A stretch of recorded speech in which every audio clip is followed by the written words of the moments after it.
கடந்த வாரம் கீதையினுடைய 5வது அத்தியாயத்தை பார்த்தோம். அந்த 5வது அத்தியாயம் 4வது அத்தியாயத்தோட எந்த விதத்தில் தொடர்புடையதாக இருக்கு?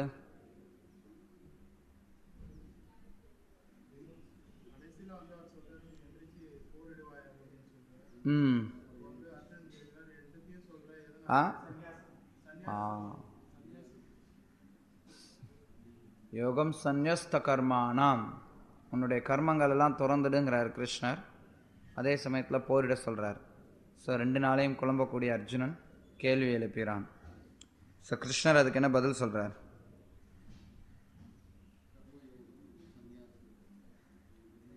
ரெண்டுமே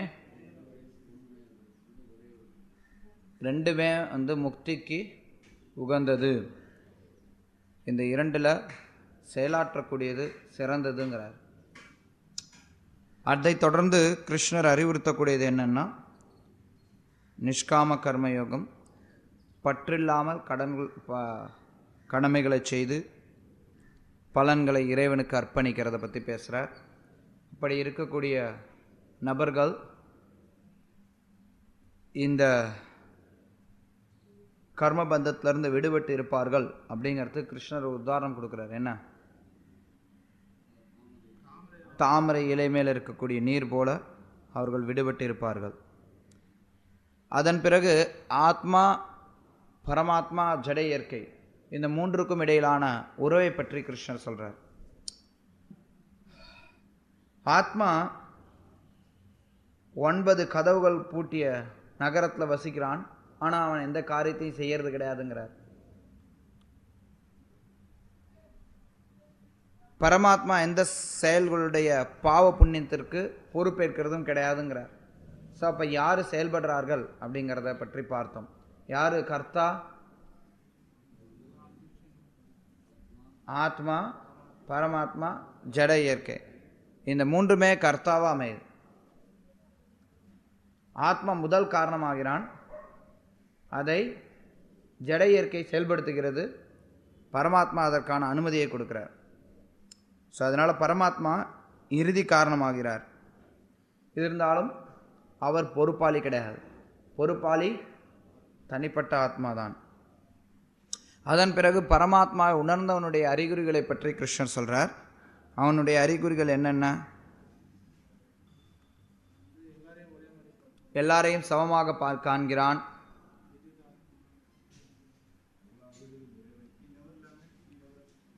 அவன் எதுக்காகவும் வருத்தப்படுறது கிடையாது.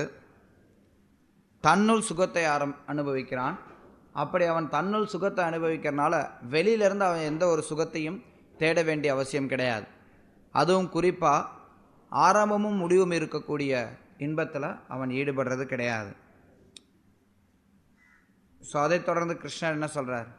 அந்த பரமாத்மா உணர்வை பெற்றவனுடைய அறிகுறிகள். சரி, அந்த பரமாத்மா உணர்வை மற்றொரு வழிமுறையினாலும் பெறலாம். அது என்ன? அஷ்டாங்க யோகம். ஸோ அந்த அஷ்டாங்க யோகத்தை பற்றி ஒரு சிறு குறிப்பை கொடுக்குறார். சிறு குறிப்பை கொடுத்துட்டு கடைசியாக எப்படி எல்லாரும் அமைதியை அடைய முடியும் அப்படிங்கிறத பற்றி பேசுகிறார். அமைதி அடையிறதுக்கான வழியாக கிருஷ்ணர் என்ன சொல்கிறார்? யஜ்யங்கள், தவங்கள் எல்லாவற்றுக்கும் அவரே அனுபவிப்பவராக இருக்கிறார். எல்லாருடைய நலன் விரும்பியாக அவரே இருக்கிறார். இன்னும் ஒன்று, சர்வலோக மகேஸ்வரம், எல்லா உலகங்களுக்கும் இறைவனாகவும் அவரே இருக்கிறார். சரி, இதனுடைய இன்னொரு அர்த்தம் என்ன? எந்த யோக பயிற்சியில் இருந்தாலும் அவர்களுடைய இறுதி குறிக்கோள், இறுதியில் அவங்க கிருஷ்ணர்கிட்ட தான் ஆகணும். ஸோ இதை யார் ஒருத்தன் புரிஞ்சுக்கிறானோ அவன் அமைதி அடைகிறான். ஞான யோகத்தை பயிற்சி செய்கிறவங்களா இருக்கட்டும், கர்ம யோகத்தை பயிற்சி செய்கிறவங்களா இருக்கட்டும், தியான யோகத்தை பயிற்சி செய்யக்கூடியவர்களாக இருக்கட்டும், தியான யோகத்தை பயிற்சி செய்யக்கூடியவங்க பரமாத்மாவை நினைக்கிறார்கள். அதனால தான் இங்கே சுகிருதம் சர்வபூதானாம்ங்கிறார். பரமாத்மா நான் தான் எல்லாருக்கும் உற்ற நண்பனாக இருக்கிறேன். அதை தொடர்ந்து கர்ம யோகத்தை பயிற்சி செய்யக்கூடியவங்க யாகங்கள் செய்கிறாங்க.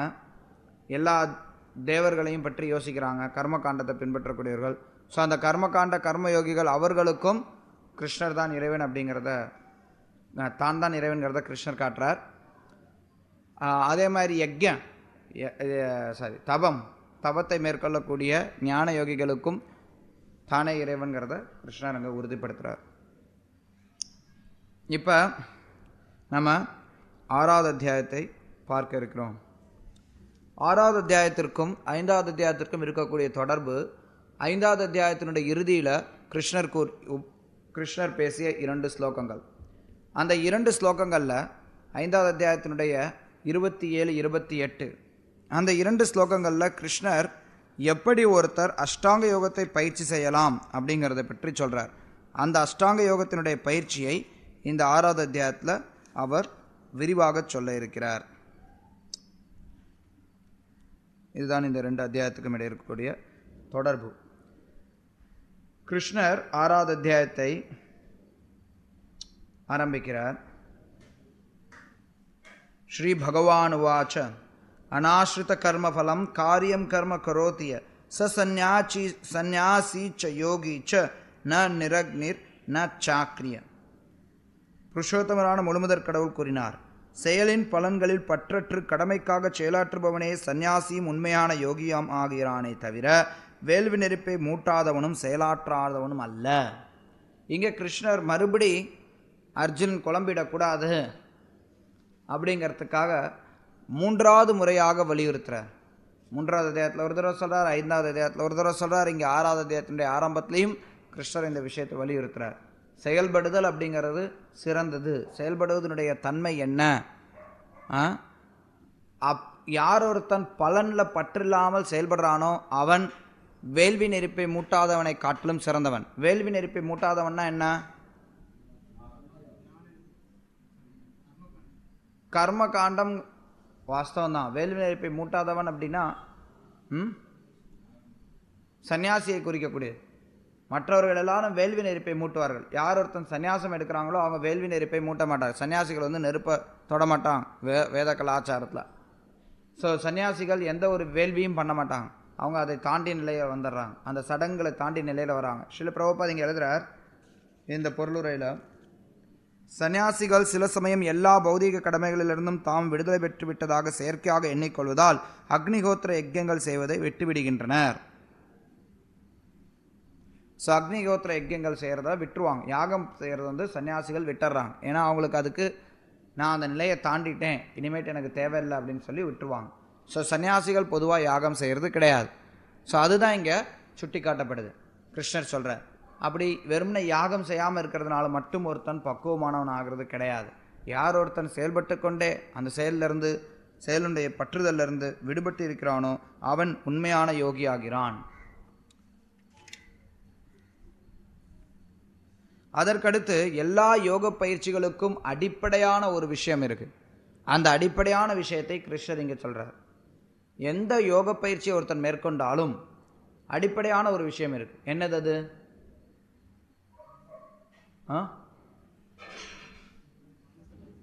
மனதை கட்டுப்படுத்துதல். வாஸ்தவம் தான். ஆனால் மனதை கட்டுப்படுத்துதல் அப்படிங்கிறது குறிப்பாக அஷ்டாங்க யோகத்திற்கு உரியது. கிருஷ்ணர் இங்கே சொல்றார், புலனின்பத்தை பற்றி சொல்றார். அதாவது புலனுகர்ச்சிக்கான இச்சைகளை துறக்காத எவனுமே யோகியாக முடியாது என்பதால் துறவு என்று அழைக்கப்படுவதும் யோகமும் ஒன்றே என்பதை நீ அறிய வேண்டும். அதாவது எந்த நிலையில் ஒருத்தன் இருந்தாலும் சரி, கிருஷ்ணர் இங்கே அதான் சொல்றார், ஒருத்தன் துறவை ஏற்றாலும் சரி, சந்நியாசத்தை ஏற்றாலும் சரி, சந்நியாசத்தை ஏற்காவிட்டாலும் சரி, அவன் புலனின்பத்தை விட்டுதான் ஆகணும். சந்நியாசத்தை ஏற்றவர்களுக்கு வேற மாதிரி இருக்கலாம், சந்நியாசத்தை ஏற்காதவர்களுக்கு வேற மாதிரி இருக்கலாம். பின்னாடி வரக்கூடிய இடத்துல வரக்கூடிய ஸ்லோகங்களில் அஷ்டாங்க யோகத்தை பயிற்சி செய்பவர்கள் பிரம்மச்சரியத்தை பின்பற்ற வேண்டும் அப்படின்னு வரும்போது ஸ்ரீல பிரபுபாதர் எழுதுகிறார், யார் ஒருத்தர் அஷ்டாங்க யோகத்தை அல்லது ஞான யோகத்தை பயிற்சி செய்ய விரும்புகிறாங்களோ அவங்களுக்கு கண்டிப்பான பிரம்மச்சரியம் அப்படிங்கிறது உறுதி. ஆனால் அதே சமயத்தில் பக்தி யோகத்தை பயிற்சி செய்கிறவங்களுக்கு தான் மட்டும்தான் இல்லற வாழ்க்கையில் காம சுகத்தில் ஈடுபடுறதுங்கிறது அனுமதிக்கப்படுது. ஆனால் அங்கேயும் கட்டுப்பாடுகள் இருக்குது. அந்த கட்டுப்பாடுகளின்படி உடலுறவு வாழ்க்கையில் ஈடுபடக்கூடியவன் அவன் பிரம்மச்சாரியாகவே கருதப்படுகிறான். இருந்தாலும் அந்த மாதிரியான கிரகஸ்த பிரம்மச்சாரியானவன் ஞான யோகத்திலையும் அஷ்டாங்க யோகத்திலையும் இடம் கிடையாது அவனுக்கு. சில பிரபுபா எழுதுவார், பெரிய பெரிய நகரத்தில் மாட மாளிகைகளை உக்காந்துக்கிட்டு காமசுகத்தில் ஈடுபட்டு கொண்டே அஷ்டாங்க யோகத்தை பயிற்சி பண்ணலாம் அப்படின்னு ஒருத்தர் நினச்சானா அது தன்னைத்தானே ஏமாற்றிக்கொள்ளக்கூடிய ஒரு செயல். அது இயலாத ஒரு காரியம். பக்தி யோகத்தில் அதுக்கு அனுமதிக்கப்படுது. ஆனால் பக்தி யோகத்திலையும் அது கட்டுப்பாட்டிற்குள்ளார அனுமதிக்கப்படுது. அதைத்தான் கிருஷ்ணர் இங்கே சொல்கிறார். அவர் தெளிவாக சொல்கிறார் இங்கே, புலங்கட்சிக்கான இச்சைகளை துறக்காத எவனுமே யோகியாக முடியாது. அதனால் துறவுன்னு சொன்னாலும் சரி, யோகம்னு சொன்னாலும் சரி, ரெண்டும் ஒன்று தான். ஏன்னா யோகம்னாலே புலனின்பத்தை துறந்து தான் ஆகணும். புலனின்பத்தை துறக்கும்போது மட்டும்தான் யோகம் அப்படிங்கிறது வருது. அதனால் எல்லா யோகிகளும் நிச்சயமாக துறவிகளாக இருந்தே ஆக வேண்டும். அது சந்நியாசம் எடுத்து துறவிகளாக இருக்கணுங்கிறது கிடையாது. ஆனால் துறவு மனப்பான்மை அப்படிங்கிறது அவசியமாகுது எல்லா யோகிக்கும். அனுபவிக்கக்கூடிய மனப்பான்மையில் இருக்கக்கூடியவன் என்றைக்கும் யோகி ஆக முடியாது. அதைத்தான் கிருஷ்ணர் இங்கே மறுபடியும் வலியுறுத்துறார். ஒருத்தன் செயல்படாமல் இருக்கிறான் அப்படிங்கிறது ஒரு பெரிய விஷயம் அல்ல. எல்லா நிலையிலும் அவன் புலனின்பத்தை விட்டொழித்தவனாக இருக்க வேண்டும். அப்போ தான் அதிலிருந்து அவனால் யோகத்தை பயிற்சி செய்ய முடியும். இல்லைனா யோகத்தை பயிற்சி செய்ய முடியாது. ஸ்ரீல பிரபுபாதர் இந்த இரண்டு பொருளுரைகள்லையுமே பார்த்தீங்கன்னா எப்படி கிருஷ்ண உணர்வினன் செயல்படுகிறான், எப்படி கிருஷ்ண உணர்வினன் புலனின்பத்திலிருந்து விடுபட்டு இருக்கிறான் அப்படிங்கிறத விளக்குறார். கிருஷ்ண உணர்வினன் எல்லா விதமான செயல்களிலும் ஈடுபடுகிறான். இங்கே சந்நியாசி எப்படிப்பட்டவராக இருக்கணும் அப்படிங்கிறதுக்கு ஸ்ரீல பிரபுபாத் சைத்தன்ய மகாபிரபுனுடைய பிரார்த்தனையை மேற்கோள் காட்டுறார். நதனம் நஜனம் ந சுந்தரீம் கவிதாம் வா ஜெகதீஷ காமே மம ஜன்மனே ஜன்மனேஸ்வரே பவதாத் பக்தி ரகைத்து கீத்வை. அதாவது மகாபிரபு இந்த ஜட உலகத்திலிருந்து முக்தியை கூட விரும்புறது கிடையாது. இது கிருஷ்ண உணர்வினுடைய மிக உயர்ந்த நிலை. அதை தொடர்ந்து 3வது ஸ்லோகத்தில் கிருஷ்ணர் யோகத்தில் அஷ்டாங்க யோகத்தில் இருக்கக்கூடிய 2 நிலைகளை பற்றி சொல்கிறார். அஷ்டாங்க யோகத்தில் 2 நிலைகள் இருக்கு. ஒன்று ஆரம்ப நிலை, இன்னொன்று நன்கு பயிற்சி பெற்ற நிலை. ஆரம்ப நிலையில் ஒருத்தர் இருக்கும்போது அவங்களுக்கு செயல்படுதல் வழியாக சொல்லப்படுது. ஆரம்ப நிலையில் இருக்கும்போது ஒருத்தர் செயல்பட்டு தான் ஆகணும். அதுவே ஓரளவுக்கு உயர்ந்த நிலையில் வரும்போது செயல்களை துரத்தல் வழியாக சொல்லப்படுகிறது. கிருஷ்ணர் சொல்றார், ஆருருக்ஷூர் முனேர் யோகம் கர்ம காரணம் உச்சதே யோகாரூடஸ்ய தஸ்யைவ ஷம காரணம் உச்சதே. அஷ்டாங்க யோக முறையின் புது மாணவனுக்கு செயலே வழியாக கூறப்படுகிறது. ஆனால் யோகத்தில் முன்னேறியவனுக்கு ஜட செயல்களை துரத்தலே வழியாக கூறப்படுகிறது. இங்க இந்த அஷ்டாங்க யோக ஏணியினுடைய முதல் படி யோகாரூட அப்படின்னு சொல்லப்படுது. கீழே சில பிரபுபாதர் எழுதுறார், இந்த ஏணியின் ஆரம்பம் யோகாருருக்ஷு, மிக உயர்ந்த படி யோகாரூடா. யோகாருருக்ஷு நிலையில் ஒருத்தர் இருக்கும்போது அவங்க செயல்களை செய்ய சொல்லி வலியுறுத்தப்படுறார்கள். நீ செயல்களை துறக்கக்கூடாதுன்னு சொல்லப்படுறாங்க. ஆனால் அந்த யோகா ருருக்ஷு நிலையிலிருந்து எப்போ ஒருத்தர் யோகா ரூட நிலைக்கு வராங்களோ அப்போ அவங்க செயல்களை துறக்கிறதுக்கு அனுமதிக்கப்படுகிறார்கள். அஷ்டாங்க யோக வழிமுறையை பின்பற்றக்கூடியவர். முதல்ல ஆரம்பத்தில் ஒருத்தர் பயிற்சி எடுக்கும்போது அங்கே செயல்பட சொல்கிறாங்க. பயிற்சியில் பக்குவ நிலையை ஓரளவுக்கு மேலெழுந்து வரும்போது செயல்களை துரத்தல் வழியாக சொல்லப்படுது. ஏன்னா செயல்களை துறக்காமல் ஒருத்தரால் அஷ்டாங்க யோகத்தினுடைய பல்வேறு காரியங்களை செய்ய முடியாது. அதனால் செயல்களை துரத்தலானது வழியாக சொல்லப்படுது. ஸ்ரீல பிரபுபாதர் இங்கே எழுதுகிறார், கிருஷ்ண உணர்வினை பொறுத்தவரையில் அவன் எப்போதுமே கிருஷ்ணனை நினைத்து கொண்டுள்ளதால் ஆரம்பத்திலிருந்தே தியானத்தின் தளத்தில் நிலை பெற்றுள்ளான். மேலும் கிருஷ்ணரின் தொண்டில் தொடர்ந்து ஈடுபடுவதால் அவன் எல்லா செயல்களையும் முற்றிலும் நிறுத்திவிட்டவனாகவே கருதப்படுகிறான். கிருஷ்ண பக்தன் எப்போ கிருஷ்ணருடைய தொண்டில் முழுமையாக ஈடுபடுகிறானோ அப்போ உடனடியாகவே அவன் யோகா ரூட நிலையில் நிலை பெறுகிறான். அவன் யோகா ருருக்ஷு தனத்திலிருந்து வெளியில் வந்துடுறான். ஏன்னா அவன் தனக்காக எந்த ஒரு செயல்கள்லையும் ஈடுபடுறது கிடையாது. ஸ்ரீல பிரபுபாதர் இந்த பொருளுரையில் நம்மளுடைய யோக ஏணியை பற்றி விளக்குறார். எப்படி யோக ஏணியானது செயல்படுதுங்கிறத பற்றி. ஆரம்பத்தில் ஒருத்தன்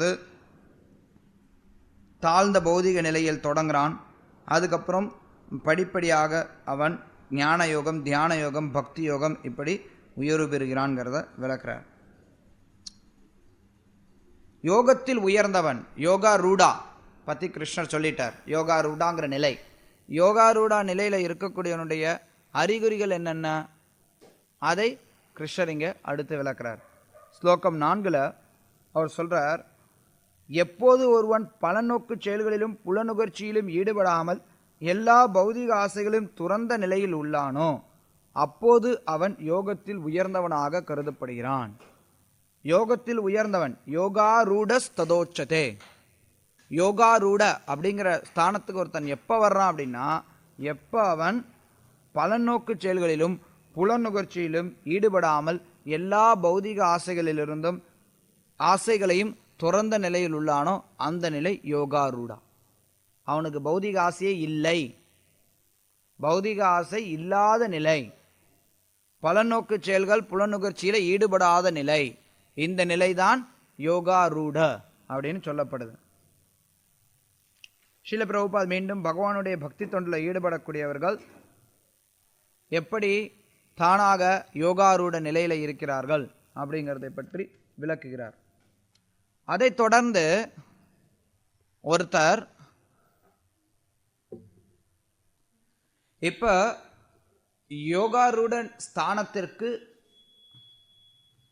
யோகாரூட ஸ்தானத்தை அடைந்தவனுடைய அறிகுறிகளை சொல்லிவிட்டார் கிருஷ்ணர்.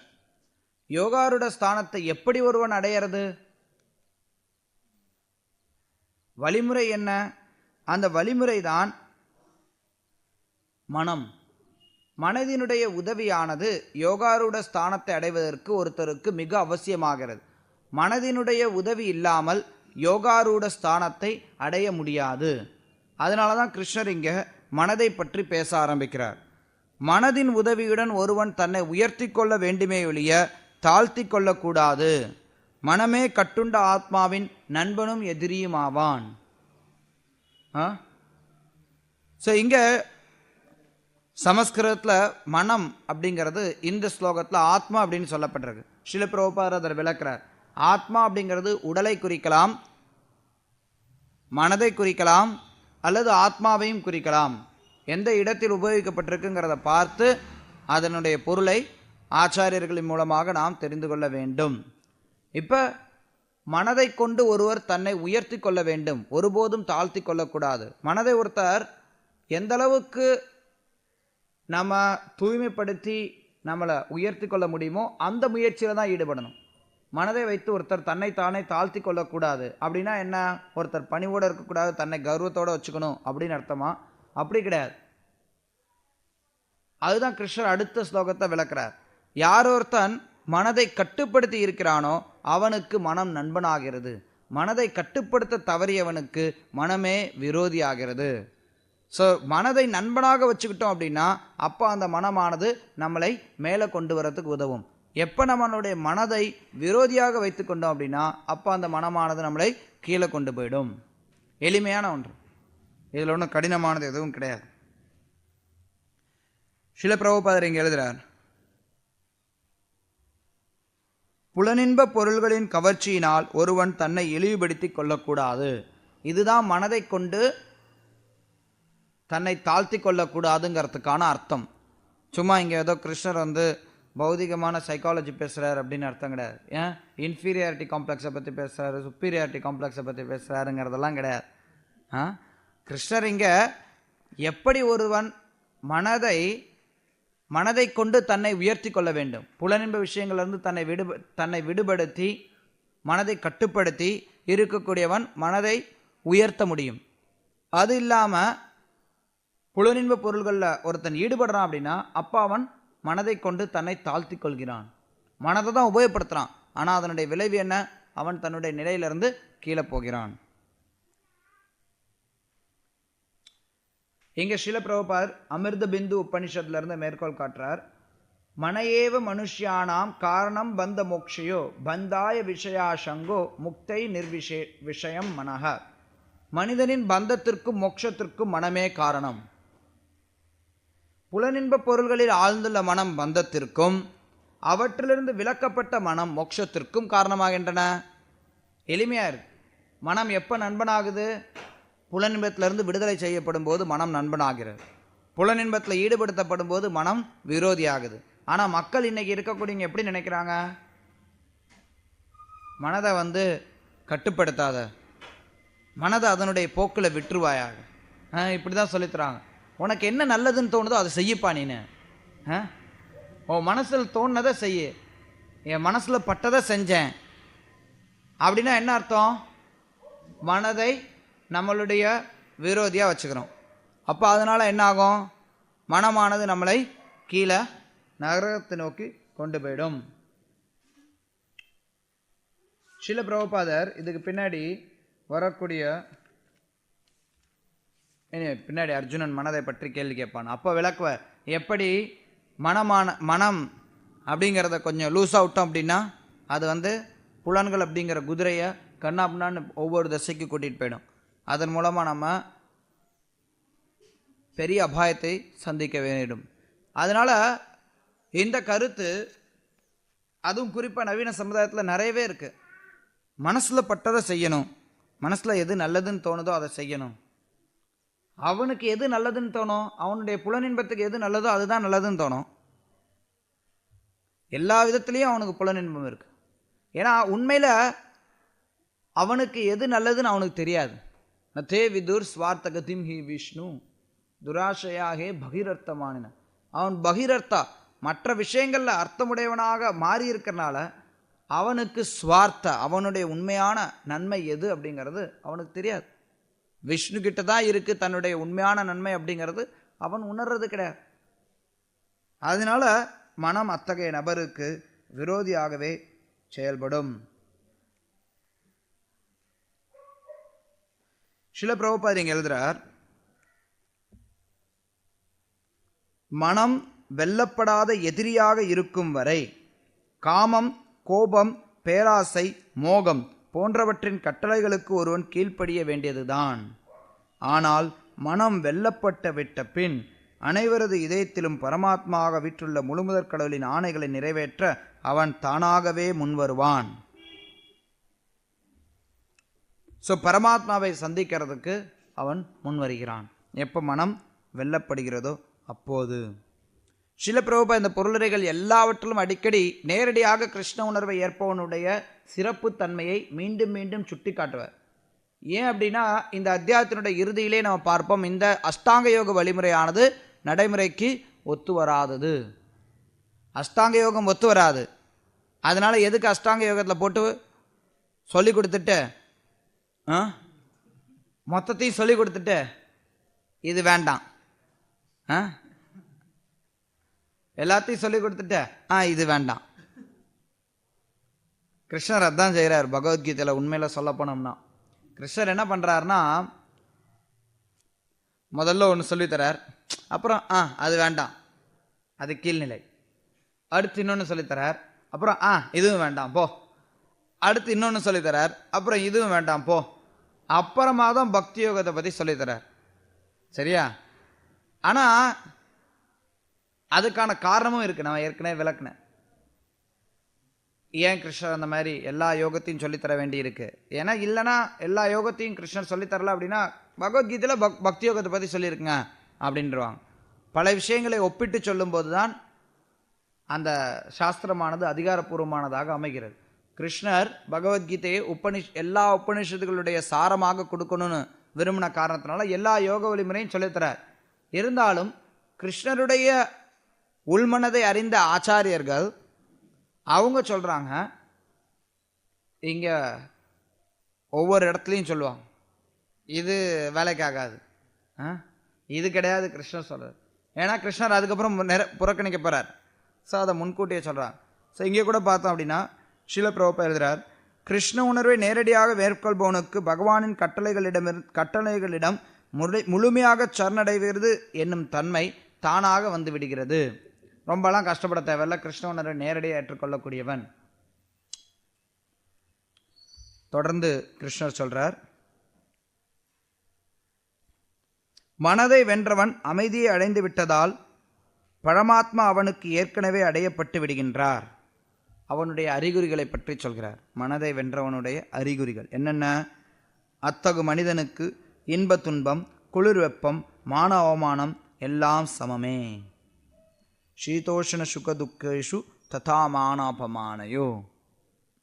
மானம் அவமானம், சீதம் உஷ்ணம், சுகம் துக்கம், இது எல்லாமே அவனுக்கு சமமானதாக ஆகிறது. ஒருவன் ஞானத்தினாலும் விஞ்ஞானத்தினாலும் முழு திருப்தி அடையும் போது அவன் தன்னுணர்வில் நிலை பெற்றவன் என்றும் யோகி என்றும் அழைக்கப்படுகிறான். அத்தகையோன் உன்னதத்தில் நிலை பெற்று தன்னடக்கத்துடன் உள்ளான். கூழாங்கற்களோ கற்களோ தங்கமோ அவன் அனைத்தையும் சமமாக காண்கிறான். கல் இருந்தாலும் சரி, தங்கம் இருந்தாலும் சரி, கல்லுக்கும் தங்கத்துக்கும் அவன் கல்லையும் தங்கத்தையும் அவன் வேறுபடுத்தி பார்ப்பதில்லை. அப்போ எவ்வளோ பெரிய நிலை பாருங்க.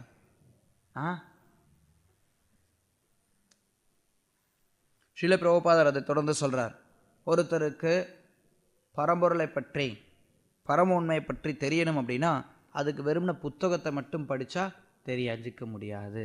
அனுபவ அறிவுங்கிறது அவசியமாகுது. அத்த ஸ்ரீகிருஷ்ண நாமாதி நபிவேத் கிராகமிந்திரியை சேவன்முகோகி ஜீவாத் ஸ்வயம் ஏவ ஸ்புருத்தியது. பரம்பொருளை பற்றிய விஷயங்கள் அவரே வெளிப்படுத்தினாதான் உண்டு, நம்மளுடைய முயற்சியினால் தெரிந்து கொள்ள முடியாது. பகவத்கீதை கிருஷ்ண உணர்வை பற்றிய விஞ்ஞானம், இதை ஏற்றறிவினால யாராலையும் தெரிந்து கொள்ள முடியாது. கிருஷ்ண உணர்வுடைய நபர் கிருஷ்ணரின் அருளினால் அனுபவ ஞானத்தை பெறுகிறார். அதை கொண்டு பக்குவமாக அவர் எல்லா விஷயங்களையும் தெரிந்து கொள்கிறார். இங்கேயும் ஸ்ரீல பிரபுபாதர் கிருஷ்ண உணர்வினன் எப்படி இந்த நிலையை அடைகிறான் அப்படிங்கிறதை பற்றி பேசுகிறார். ஏன்னா ஒருத்தர் கிருஷ்ண உணர்வை அடையும் போது எல்லா நிலைகளும் தானாக அடையப்படுது. கர்மயோகத்தினால் வரக்கூடிய பலன்கள், ஞான யோகத்தினால் வரக்கூடிய பலன்கள், அஷ்டாங்க யோகத்தினால் வரக்கூடிய பலன்கள் எல்லாமே பக்தி யோகத்தினால் தானாகவே அடையப்படுகிறது. அதனால் எதை பற்றி சொல்லும்போது வேண்டுமானாலும் அதை பக்தியோட இணைத்து சொல்லலாம். ஏன்னா பக்தியில் எல்லாமே இருக்குது. ஒருத்தர்கிட்ட 1 லட்ச ரூபா பணம் இருக்குன்னா அவர்கிட்ட 1000 ரூபாயும் இருக்குது. 1000 ரூபாய் இருக்கிறவர்கிட்ட 1 லட்ச ரூபாய் இருக்கிறதில்ல. உயர்ந்த ஸ்தானத்தில் இருக்கவங்க கிட்ட தாழ்ந்த ஸ்தானத்தில் இருக்கக்கூடிய எல்லா தன்மைகளும் இருக்குது, தானாகவே இருக்குது. அதனால் யோகியினுடைய அஷ்டாங்க யோகியினுடைய நன்மைகளாக சொல்லப்படுறது, அஷ்டாங்க யோகியினுடைய தன்மைகளாக சொல்லப்படுறது எல்லாமே ஒரு பக்தன் கிட்ட தானாகவே இடம்பெற்று விடுகிறது. தொடர்ந்து கிருஷ்ணர் அந்த யோகியினுடைய அறிகுறிகளை சொல்கிறார்.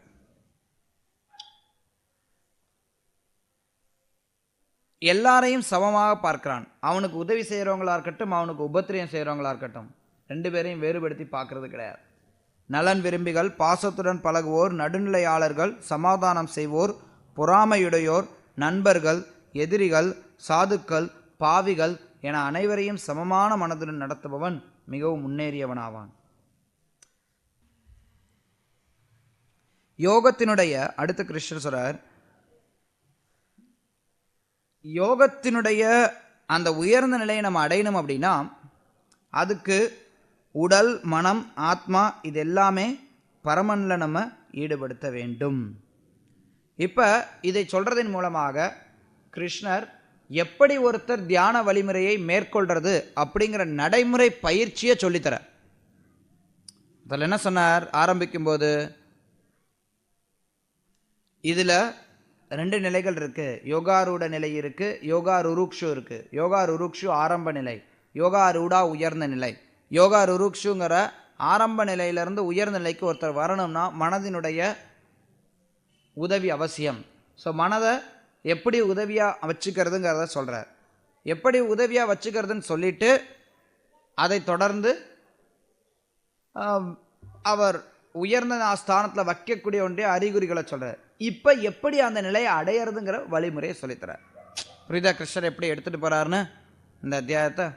ஸோ எப்படி மனதை எப்படி யோகாரூட ஸ்தானத்தை அடையிறது, வழிமுறை என்ன? வழிமுறை தான் இங்கே சொல்லப்படுது. தனிமையான இடத்தில் தனியே வசித்து மனதை கவனத்துடன் எப்பொழுதும் கட்டுப்படுத்த வேண்டும்.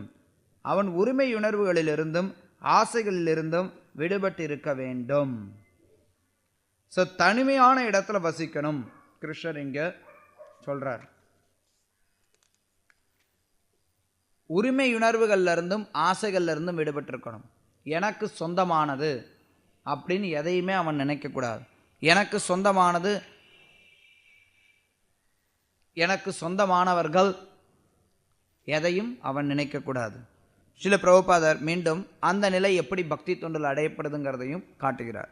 அனாசக்தஸ்ய விஷயான் யதார்கம் உபயுஞ்சதக நிர்பந்தே கிருஷ்ண சம்பந்தே யுக்தம் வைராக்கியம் உச்சதே பிரபஞ்சிகத்தையா புத்தியா ஹரிசம்பந்தி வஸ்துனா முமுக்ஷிவி பரித்தியாகோ வைராக்கியம் ஃபல்கு கத்தியத்தே. எது உண்மையான துறவு, எது போலியான துறவு, இரண்டையும் ஸ்ரீல பிரபுபாதர் வேறுபடுத்தி காட்டுறார். எப்போ ஒருத்தன் கிருஷ்ணருடன் சம்பந்தப்பட்ட விஷயங்களை அல்லது விஷயங்களை கிருஷ்ணருடைய தொடர்பில் உபயோகிக்கிறானோ, எந்த ஒரு புலனின்ப விருப்பமும் இல்லாமல், தனக்கென்று எந்த விருப்பமும் இல்லாமல் கிருஷ்ணருக்காக உபயோகிக்கிறான் அப்படின்னா அப்போ அதில் எந்த தவறும் கிடையாது. அதுதான் உண்மையான துறவு. இப்போ இங்கே ஸ்ரீல பிரபுபாதர் அடிக்கடி இந்த உதாரணத்தை கொடுப்பார். இந்த மைக்ரோஃபோன் இருக்கு, இங்கே ஸ்பீக்கர் இருக்கு. இதை ஒருத்தர் உபயோகிக்கலாம், இல்லை இதெல்லாம் ஜட பொருள்னு சொல்லி இதை ஒருத்தர் உபயோகிக்காமல் துறந்துடலாம். ஆனால் இதை கிருஷ்ணருடைய தொண்டில் ஒருத்தர் உபயோகிக்கும் போது அவர் உண்மையான துறவில் இருப்பவராகவும், கிருஷ்ணருடைய தொண்டில் உபயோகப்படுத்தக்கூடிய அந்த விஷயத்தை துறக்கக்கூடியவன் போலியான துறவில் இருப்பவனாகவும் சொல்லப்படுகிறான்.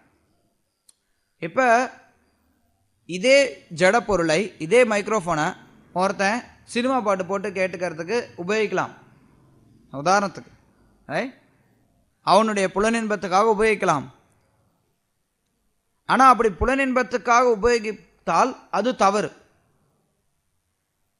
சில பேர் என்ன பண்ணுவாங்க அப்படின்னா, நாங்கள் வைராகிகள், நாங்கள் துறவிகள் அப்படின்னு சொல்லிட்டு இதெல்லாம் வேண்டான்னு ஒதுக்கிடுவாங்க. ஸோ மைக்ரோஃபோன் வேண்டாம் அப்படின்னு சொல்லி ஒதுக்கிட்டா அப்போ என்ன ஆகும்? நிறைய மக்களை நம்மளால் தொடர்பு கொள்ள முடியாது. நிறைய மக்களுக்கு கிருஷ்ணரை பற்றிய விஷயங்களை எடுத்து சொல்ல முடியாது. அப்போ என்ன ஆகுது? நிறைய மக்களுக்கு எடுத்து சொல்ல முடியாதுங்கிறதுனால இந்த மைக்ரோஃபோனை உபயோகிக்கிறது அப்படிங்கிறது கிருஷ்ண பக்திக்கு அனுகூலமானதாக அமையுது. ஒரு பிரச்சார பணிக்கு அவசியமாகும்.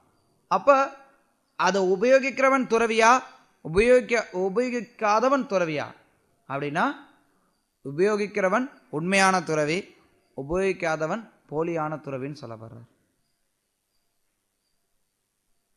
பிரபஞ்சகத்தையா புத்தியா ஹரிசம்பந்து வஸ்துனா முமுக்ஷிவி பரித்தியாகோ வைராக்கியம் ஃபல்கு கத்தியத்தே. ஃபல்கு வைராக்கியம், போலியான துறவு, இதெல்லாம் கிருஷ்ணருக்கு சம்பந்தம் ஆனது அப்படிங்கிறத உணராமல் அதை துறக்கிறதுங்கிறது போலியான துறவாக சொல்லப்படுது. தொடர்ந்து கிருஷ்ணர் யோக வழிமுறையை சொல்கிறார். யோகத்தை பயில்வதற்கு ஒருவன் எப்படி பண்ணணும், என்ன பண்ணணும்? தனிமையான இடத்திற்கு போகணும், நிலத்தில் தர்பை புல்லை பரப்பணும், தர்பை புல்லை தேடினாலே இந்த காலத்தில் கஷ்டமாக இருக்குது. தர்பை புல்லை எடுத்து அதை புல்லை பரப்பணும். அதனை அது மேலே மான் தோல் வைக்கணும். அது மேலே நீங்கள் மென்மையான துணியை வைக்கணும். அது மேலே தான் நீங்கள் உட்காரணும். அது உட்கார்றதும் அந்த ஆசனத்தினுடைய உயரம் ரொம்ப அதிகமாக இருக்கக்கூடாது, ரொம்ப கீழே இருக்கக்கூடாது. சில நேரத்தில் நீங்கள் படங்கள்லாம் பார்க்கலாம். யோகிகள்னு சொல்லிட்டு என்ன பண்ணுவாங்கன்னா, அதாவது இது உண்மையிலே இதெல்லாம் பண்ணுறாங்களோ இல்லையோ தெரியல, சும்மா போட்டோ போஸ் கொடுக்கலாம். பெரும்பாலும் சில பேர் என்ன பண்ணுவான்னா, எங்கேயாவது ஒரு கூர்மையாக இருக்கிற ஒரு இடத்துக்கு போயிடுவான். மலை மேலே இப்படி ஒருத்தர் உட்கார்றதுக்கு தான் இடம் இருக்கும். அது மேலே எப்படி ஏறினான்னு கூட தெரியாது.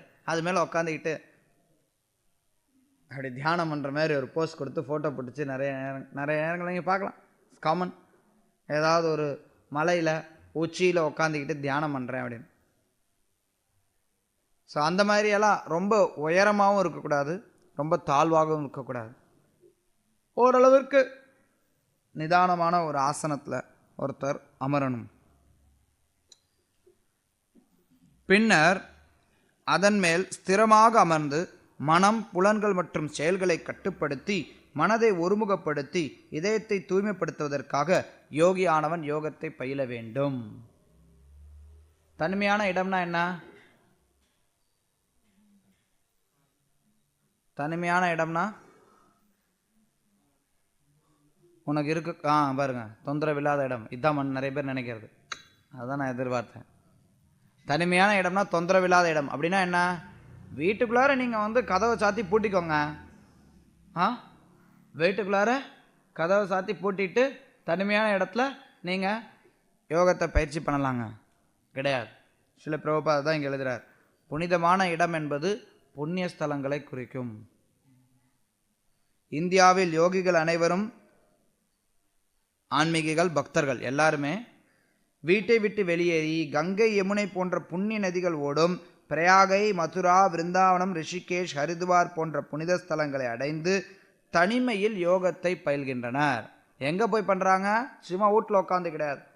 கங்கை, யமுனை போன்ற புண்ணிய நதிகள் எங்கே ஓடுதோ அதனுடைய கரைகளில் இருக்கக்கூடிய புனித ஸ்தலங்களுக்கு போய் பண்ணுறாங்க. அதுதான் தனிமையான இடம். அப்படின்னா சும்மா நம்ம வீட்டுக்குள்ளாரே ஒரு பகுதியை தனிமையான இடங்க. நிறைய வீடுகளில் இன்றைக்கி அதாவது இந்த அஷ்டாங்க யோகத்தை பயிற்சி செய்கிறவங்களாம் என்ன பண்ணுறாங்கன்னா, தியான அறைன்னு சொல்லி ஒன்று கட்டி வச்சுக்கிறாங்க வீட்டுக்குள்ளார. சில இடங்களில், சில கோயில்களில் பார்த்திங்கன்னா தியான மண்டபங்க. அதுக்குள்ளார உட்காந்து தியானம் பண்ணலாம். அதுக்குள்ளார வேறு எந்த காரியத்தையும் செய்ய மாட்டாங்க. தியான மண்டபம் இது. அது மாதிரி கிருஷ்ணர் சொல்லலை. இங்கே தனியாக அதுக்காக ஒரு இடம் கொடுத்துருங்க அப்படிங்கிறத பற்றி கிருஷ்ணர் சொல்லலை. அவர் சொல்லக்கூடியது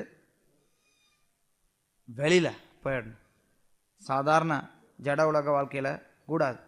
அஃப்கோர்ஸ் இன்றைக்கி இந்த இடங்கள்லாம் எப்படி இருக்குங்கிறதும் ஒரு கேள்விக்குறி தான். இந்த இடங்கள்லாம் தனிமையானதாக இருக்கிறதா, யோகத்தை பயில்றதுக்கு உகந்ததாக இருக்கிறதா அப்படின்னா அதுவும் ஒரு கேள்விக்குறி தான் நிச்சயமாக. ஏன்னா இன்றைக்கு நீங்கள் பிரயாகைக்கு போனீங்கன்னா அந்த இடத்துல நீங்கள் யோகத்தை பயிற்சி செய்ய முடியுமானே தெரியவே மாட்டேங்குது. நம்மளாம் போன வருஷம் போனோம் பிரயாகைக்கு சில பேர். அப்போ அங்கே பார்க்குறோம், அவ்வளோ ஒரு குப்பை, அவ்வளோ ஒரு ஜனத்தொகை. அங்கே மாதிரி அவ்வளோ ஒரு டென்சிட்டி ஏரியா. சென்னையெல்லாம் ஒன்றுமே கிடையாது. அவ்வளோ ஜனத்தொகை, அப்படியே கூட்டம் கூட்டமாக மொக்கிறாங்க. எங்கே போனாலும் குப்பை, எங்கே போனாலும் ஒரு அமைதியே கிடையாது. கீங் கீங் கீங் கீன்னு வண்டிக்காரன், டூ வீலர்காரன், காருக்காரன், பைக்காரன், அது பாட்டு ஒரு பாரு சாதாரணமாக வாழ்கிறதுக்கே தகுதி இல்லாத மாதிரி தெரியுது. அது அந்த மாதிரி ஒரு நகரமாக அதை மாற்றிட்டாங்க. அப்புறம் எங்கேருந்து அங்கே போய் தியானத்தை நம்ம பயிற்சி பண்ணுறது? தனிமையான இடத்த எங்கே போய் தேடுறது? சில இடம் எங்கேயாவது இருக்கும், உள்ளே போனால் சில காடுகள்லாம் இருக்கலாம் பிரயாகையில் தூரமாக போனோம்னா.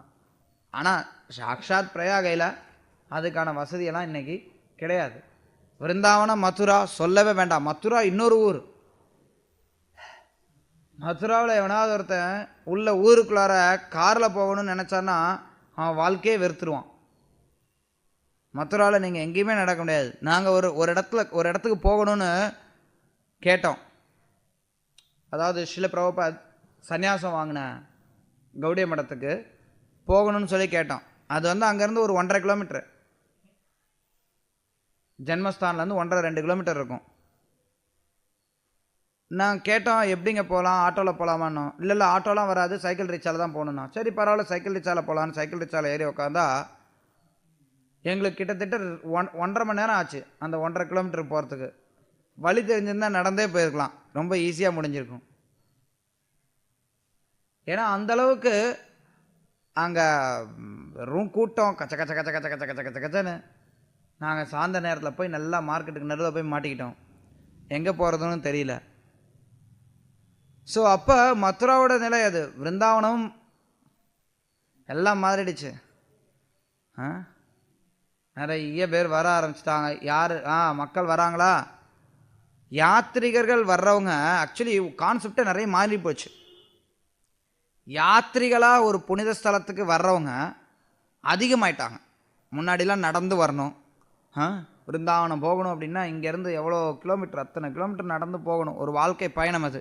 விருந்தாவனம் போகிறது ஒரு தடவை போனால் பெரிய விஷயம். இன்றைக்கெல்லாம் பார்த்தீங்கன்னா விருந்தாவனத்துக்கு ட்ரெயின் இருக்குது, ஃப்ளைட் இருக்குது, எல்லாம் இருக்குது. அதனால என்ன பண்ணுறாங்க, வருஷம் போகிறதுக்கு கூட ஆளுங்க இருக்கிறாங்க நிறைய பேர். நடந்து போக சொன்னால் ஒரு தடவை கூட போவானான்னு தெரியாது. ஆனால் ட்ரெயின் ஃப்ளைட்டு எல்லாம் இருக்கவும் வருஷம் கூட போகிறதுக்கு ஆளுங்க தயாராக இருக்காங்க. ஸோ இது மாதிரி நிறைய யாத்திரிகர்கள் புனித ஸ்தலங்களுக்கு போகிறாங்க. அது நன்மையா தீமையாங்கிறது 2வது டிஸ்கஷன். ஆனால் நிறைய பேர் போகிறாங்க. நிறைய பேர் போகிறவங்க யாரும் அங்கேயே தங்கிறதுக்கு போகிறது கிடையாது, எல்லாம் விசிட் அடிக்கிறதுக்கு தான் போகிறாங்க. போய் பார்த்துட்டு ஊர் சுற்றி பார்த்துட்டு வந்துடணும். ஸோ அப்போ ஊர் சுற்றி பார்த்துட்டு வந்துடணுங்கிறப்ப அவங்களால இங்கே எந்த மாதிரியான சௌகரியங்களோடு வாழ்கிறாங்களோ அதை அவங்களால அங்கே போனாலும் கைவிட முடியறதில்ல. புனித ஸ்தலத்துக்கு போனாலும் அவங்களால இங்கே இருக்கக்கூடிய சௌகரியங்களை கைவிட முடியறதில்ல. இங்கே 3 வேளை சாப்பிட்றானோ அங்கேயும் போய் 3 வேளை சாப்பாடு அவனுக்கு தேவைப்படுது. அதுவும் சில பேர் என்ன தெரியுங்களா, இங்கே நான் இட்லி தான் சாப்பிடுவேன், எனக்கு அங்கே இட்லி தான் வேணும்னு நிற்பாங்க. என்னங்க சப்பாத்தியாக கிடைக்குதுன்னு சொல்லி குறை சொல்லுவாங்க. ஸோ அப்போ என்ன ஆகுதுன்னா அந்த இடத்துல இயற்கையாக அந்த மாதிரி மக்களுடைய தேவைகளை பூர்த்தி செய்கிறதுக்கு அவசியம் ஏற்படுது. அப்போ என்ன பண்ணுறாங்க, அந்த இடத்த உடனே ஒரு பிஸ்னஸ் ஸ்பாட்டாக மாற்றிடுறாங்க. தங்கிறதுக்கு இடம் கொடுக்குறாங்க, சாப்பிட்றதுக்கு இடம் கொடுக்குறாங்க, உங்களுடைய கேளிக்கைகளுக்கு வசதி செய்கிறாங்க. எல்லா வசதிகளும் உங்களுக்கு புண்ணிய ஸ்தலத்துக்கு போனாலும் கிடச்சிருது. அப்போ அதெல்லாம் தானாக வரும்போது தனிமையான இடம் அப்படிங்கிறது இல்லாமல் போயிடுது. இது ஒரு சின்ன உதாரணம்.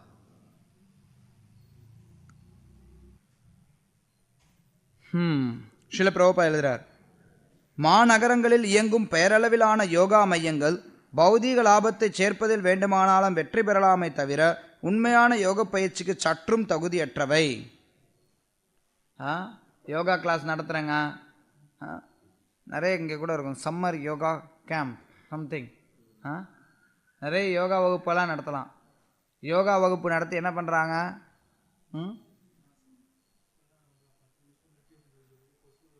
ஆமாம் கொசுவலைக்குள்ளார உட்காந்துட்டு தியானம் பண்ணு, உன்னுடைய மனதை நீ சஞ்சலமாக்கக்கூடாது, அதனால் கொசுவலைக்குள்ளார உட்காந்துக்கோ.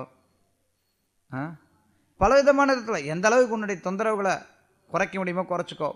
ஒரு விதத்தில் சரிதான், அது மனம் நம்மளுடைய நிலை தாழ்ந்த நிலையாக இருக்கிறதுனால இதர விஷயங்கள்லேருந்து நம்மளை விடுவித்துக்கிறதுக்காக முயற்சி பண்ணுறாங்க. ஆனால் இங்கே ஸ்ரீல பிரபுபாத் எழுதுகிற மாதிரி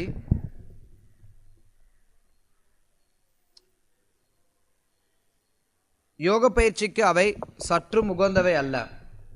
அந்த இடங்கள் எல்லாம் கலியுகத்தில் உகந்தது என்ன, மறுபடியும் ஸ்ரீல பிரபுபாத் இங்கே பக்தி தான் உகந்ததுங்கிறத உள்ள சொல்லுறார். ஹரே நாம ஹரே நாமைவ கேவலம் கல்லவ் நாஸ்தேவ கதிரண்யதா. சரி, தொடர்ந்து கிருஷ்ணர் எப்படி யோகத்தை பயிற்சி செய்யணுங்கிறத சொல்றார். தனது உடல், கழுத்து மற்றும் தலையை நேராக வைத்தமர்ந்து உடம்பு, கழுத்து, தலை நேராக வைக்கணும். நாசி நுனியை ஸ்திரமாக நோக்க வேண்டும்.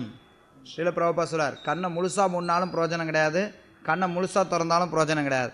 கண்ணை முழுசாக திறந்தினா பௌதிக இதர விஷயங்கள் நோக்கி உன்னுடைய கவனம் போயிடும். கண்ணை முழுசாக மூடிட்டினா தூங்கிடுவார். அதனால ரெண்டுமே தவறு. மூக்கினுடைய நுனியில் ஒருத்தருடைய கவனம் இருக்கணும். இவ்வாறாக கிளர்ச்சியற்ற அடக்கப்பட்ட மனதோடு பயமின்றி பிரம்மச்சரிய விரதத்துடன் இதயத்தினுள் உள்ள என் மீது தியானம் செய்து என்னையே வாழ்வின் இறுதி குறிக்கோளாக கொள்ள வேண்டும். தியானத்தினுடைய குறிக்கோள் என்ன? கிருஷ்ணர். சில பேர் என்ன சொல்கிறாங்கன்னா, அவங்களுக்கு இஷ்ட தெய்வம் என்னவோ அதை கும்பிட்டு அதை நீ தியானம் பண்ணிக்கோங்கிறான். கிருஷ்ணர் அதை சொல்லலை. இன்னும் சில பேர் அதுக்கு மேலே ஒரு படி போய் கூட சில யோகிகள், சில யோகா கிளாஸ் சொல்லித்தரவன் என்ன பண்ணுறான்னா, உனக்கு என்ன பிடிக்குதோ அதை நீ தியானம் பண்ணிக்கோ. உங்கள் வீட்டில் ஒரு நாய் இருக்குன்னா அந்த நாயை நீ தியானம் பண்ணிக்கோ. இல்லை உன்னுடைய மனைவி இருக்கிறா அப்படின்னா உனக்கு மனைவி தான் பிடிக்கணும், உன் மனைவியே நீ தியானம் பண்ணிக்கோ. இல்லை ஒரு வெளிச்சத்தை தியானம் பண்ணிக்கோ. இல்லை எதுவுமே இல்லாத ஒன்றை தியானம் பண்ணிக்கோ. எதுவுமே இல்லை ஒன்று, அதை எப்படி நீங்கள் தியானம் பண்ணுவீங்க? ரோஸ் மெடிடேஷன் இதெல்லாம் இங்கே கிருஷ்ணர் நிராகரிக்கிறார். அவர் என்ன சொல்றார்? என்னை நீ நினைக்கணும். ஸ்ரீல பிரபுபாதர்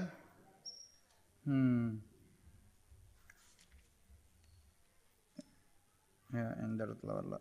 எனிவே, பரமாத்மா மேல தியானிக்கிறது தான் யோகம். மற்றபடி வேற எதை பற்றியும் தியானிக்கிறது யோக பயிற்சி அல்ல.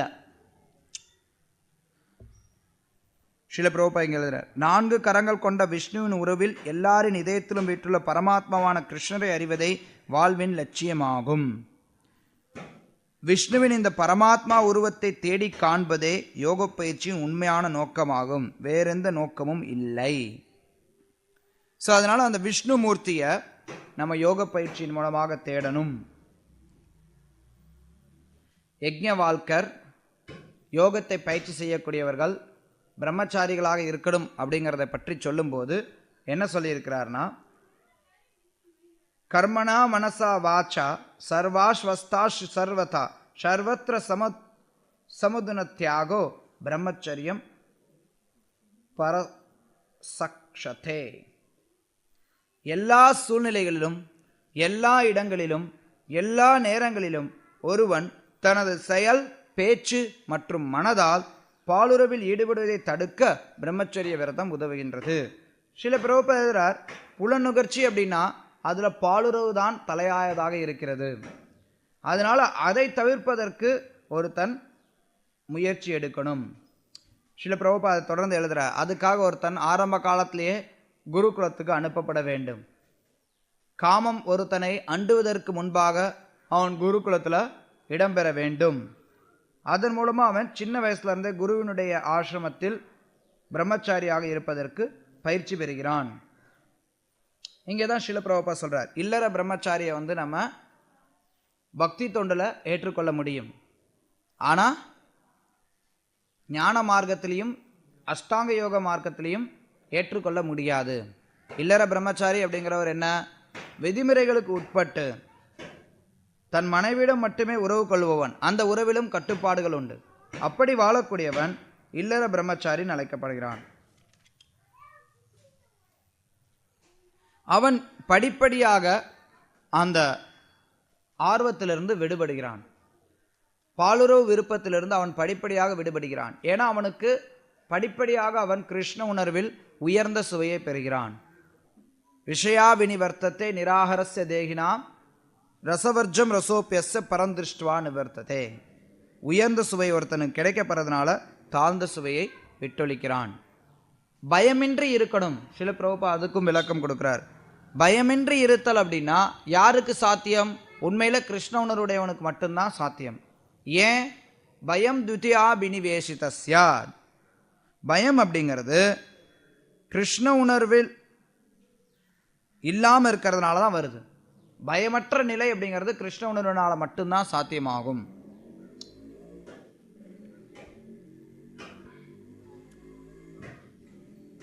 தொடர்ந்து ஸ்ரீல பிரபுபாதர், யோக பயிற்சியின் இறுதி லட்சியம் இதயத்தில் உள்ள இறைவனை காண்பதே என்பதால் கிருஷ்ண உணர்வினன் எல்லா யோகிகளிலும் தலை சிறந்த யோகியாகும். வேற எவனும் யோகி கிடையாது, வேற எவனும் அதையும் பார்க்கறது கிடையாது.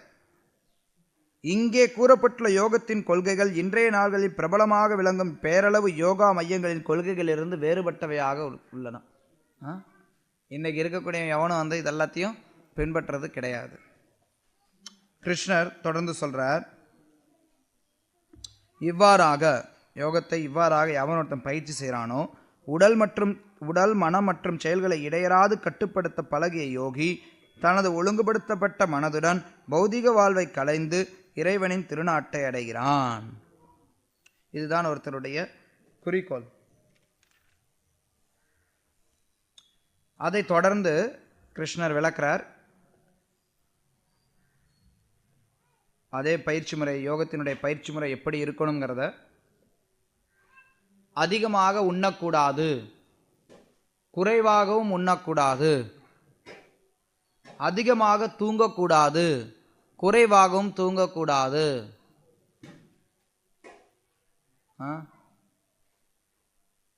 அதிகமாக தூங்கினா என்னாகும்? யோகத்தை பயிற்சி செய்யறதுக்கான நேரத்தை நம்ம விரயம் பண்ணிடுவோம். குறைவாக தூங்கினா என்னாகும்? யோகத்தை பயிற்சி செய்யும்போது தூக்கம் வரும். தியான இடத்துல உட்காந்தா அதுதான். சில பேர் தியானத்தில் உட்காந்து எந்திரிச்சு வருவான், என்னங்க தியானிச்சிங்க அப்படின்னா, நல்லா அப்படிமா என்ன பண்ணா அப்படின்னா நல்லா தூங்கியிருப்பான். நல்லா தூங்கி எந்திரிச்சு வருவான். ஸோ அதனால அவன் ரொம்ப ஃப்ரெஷ்ஷாக இருக்குங்க. மெடிடேஷன் பண்ணிட்டு வந்தேன். ஃப்ரெஷ்ஷாக இருக்கிறது மெடிடேஷன்னால வரல, உனக்கு தூக்கத்தினால வந்திருக்குது. ஸ்ரீல பிரபுபாதர் இங்கே எழுதுற, ஒருத்தருக்கு உடலையும் ஆத்மாவையும் சேர்த்து வைக்கிறதற்கு எவ்வளவு தேவையோ அவ்வளவு ஒருத்தன் உண்ண வேண்டும். தானியங்கள், காய்கறிகள், பழங்கள், பால் இதெல்லாம் அவன் சாப்பிடணும். மிருகங்களை உண்ணக்கூடாது. யோகி ஆனவன் சத்துவகுணத்தில் இருக்கக்கூடிய உணவை உட்கொள்ள வேண்டும். அப்படி அதையும் பகவானுக்கு படைத்து உட்கொள்ள வேண்டும். இல்லைனா என்னாகும்?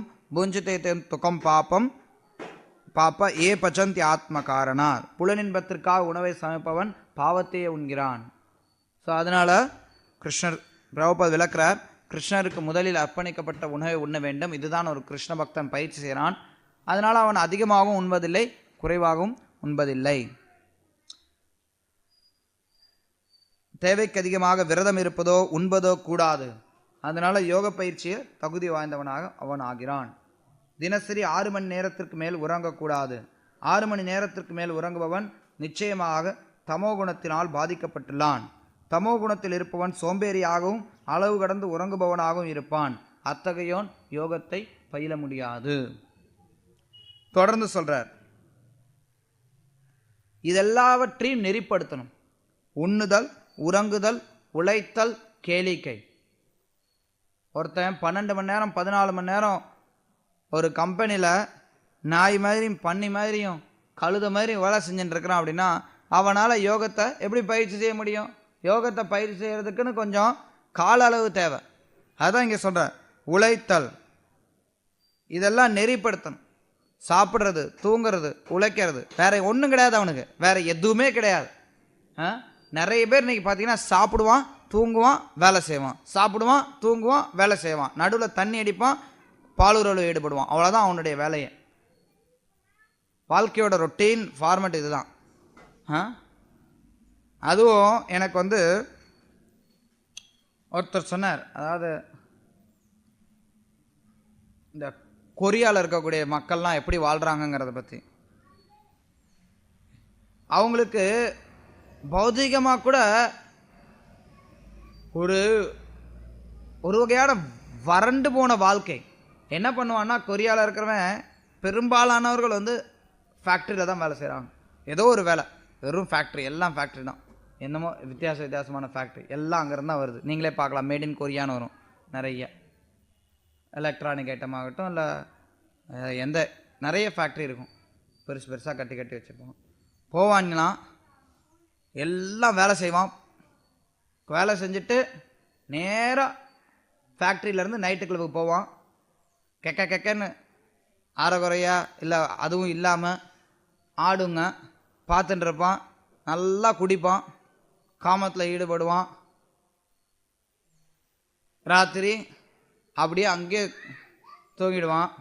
எல்லாம் குடிச்சுவிட்டு எல்லா கும்மாளம்லாம் போட்டுட்டு அங்கேயே தூங்கிட்டு விடிஞ்சரியும் அப்படியே பேன்னு பார்ப்பான்.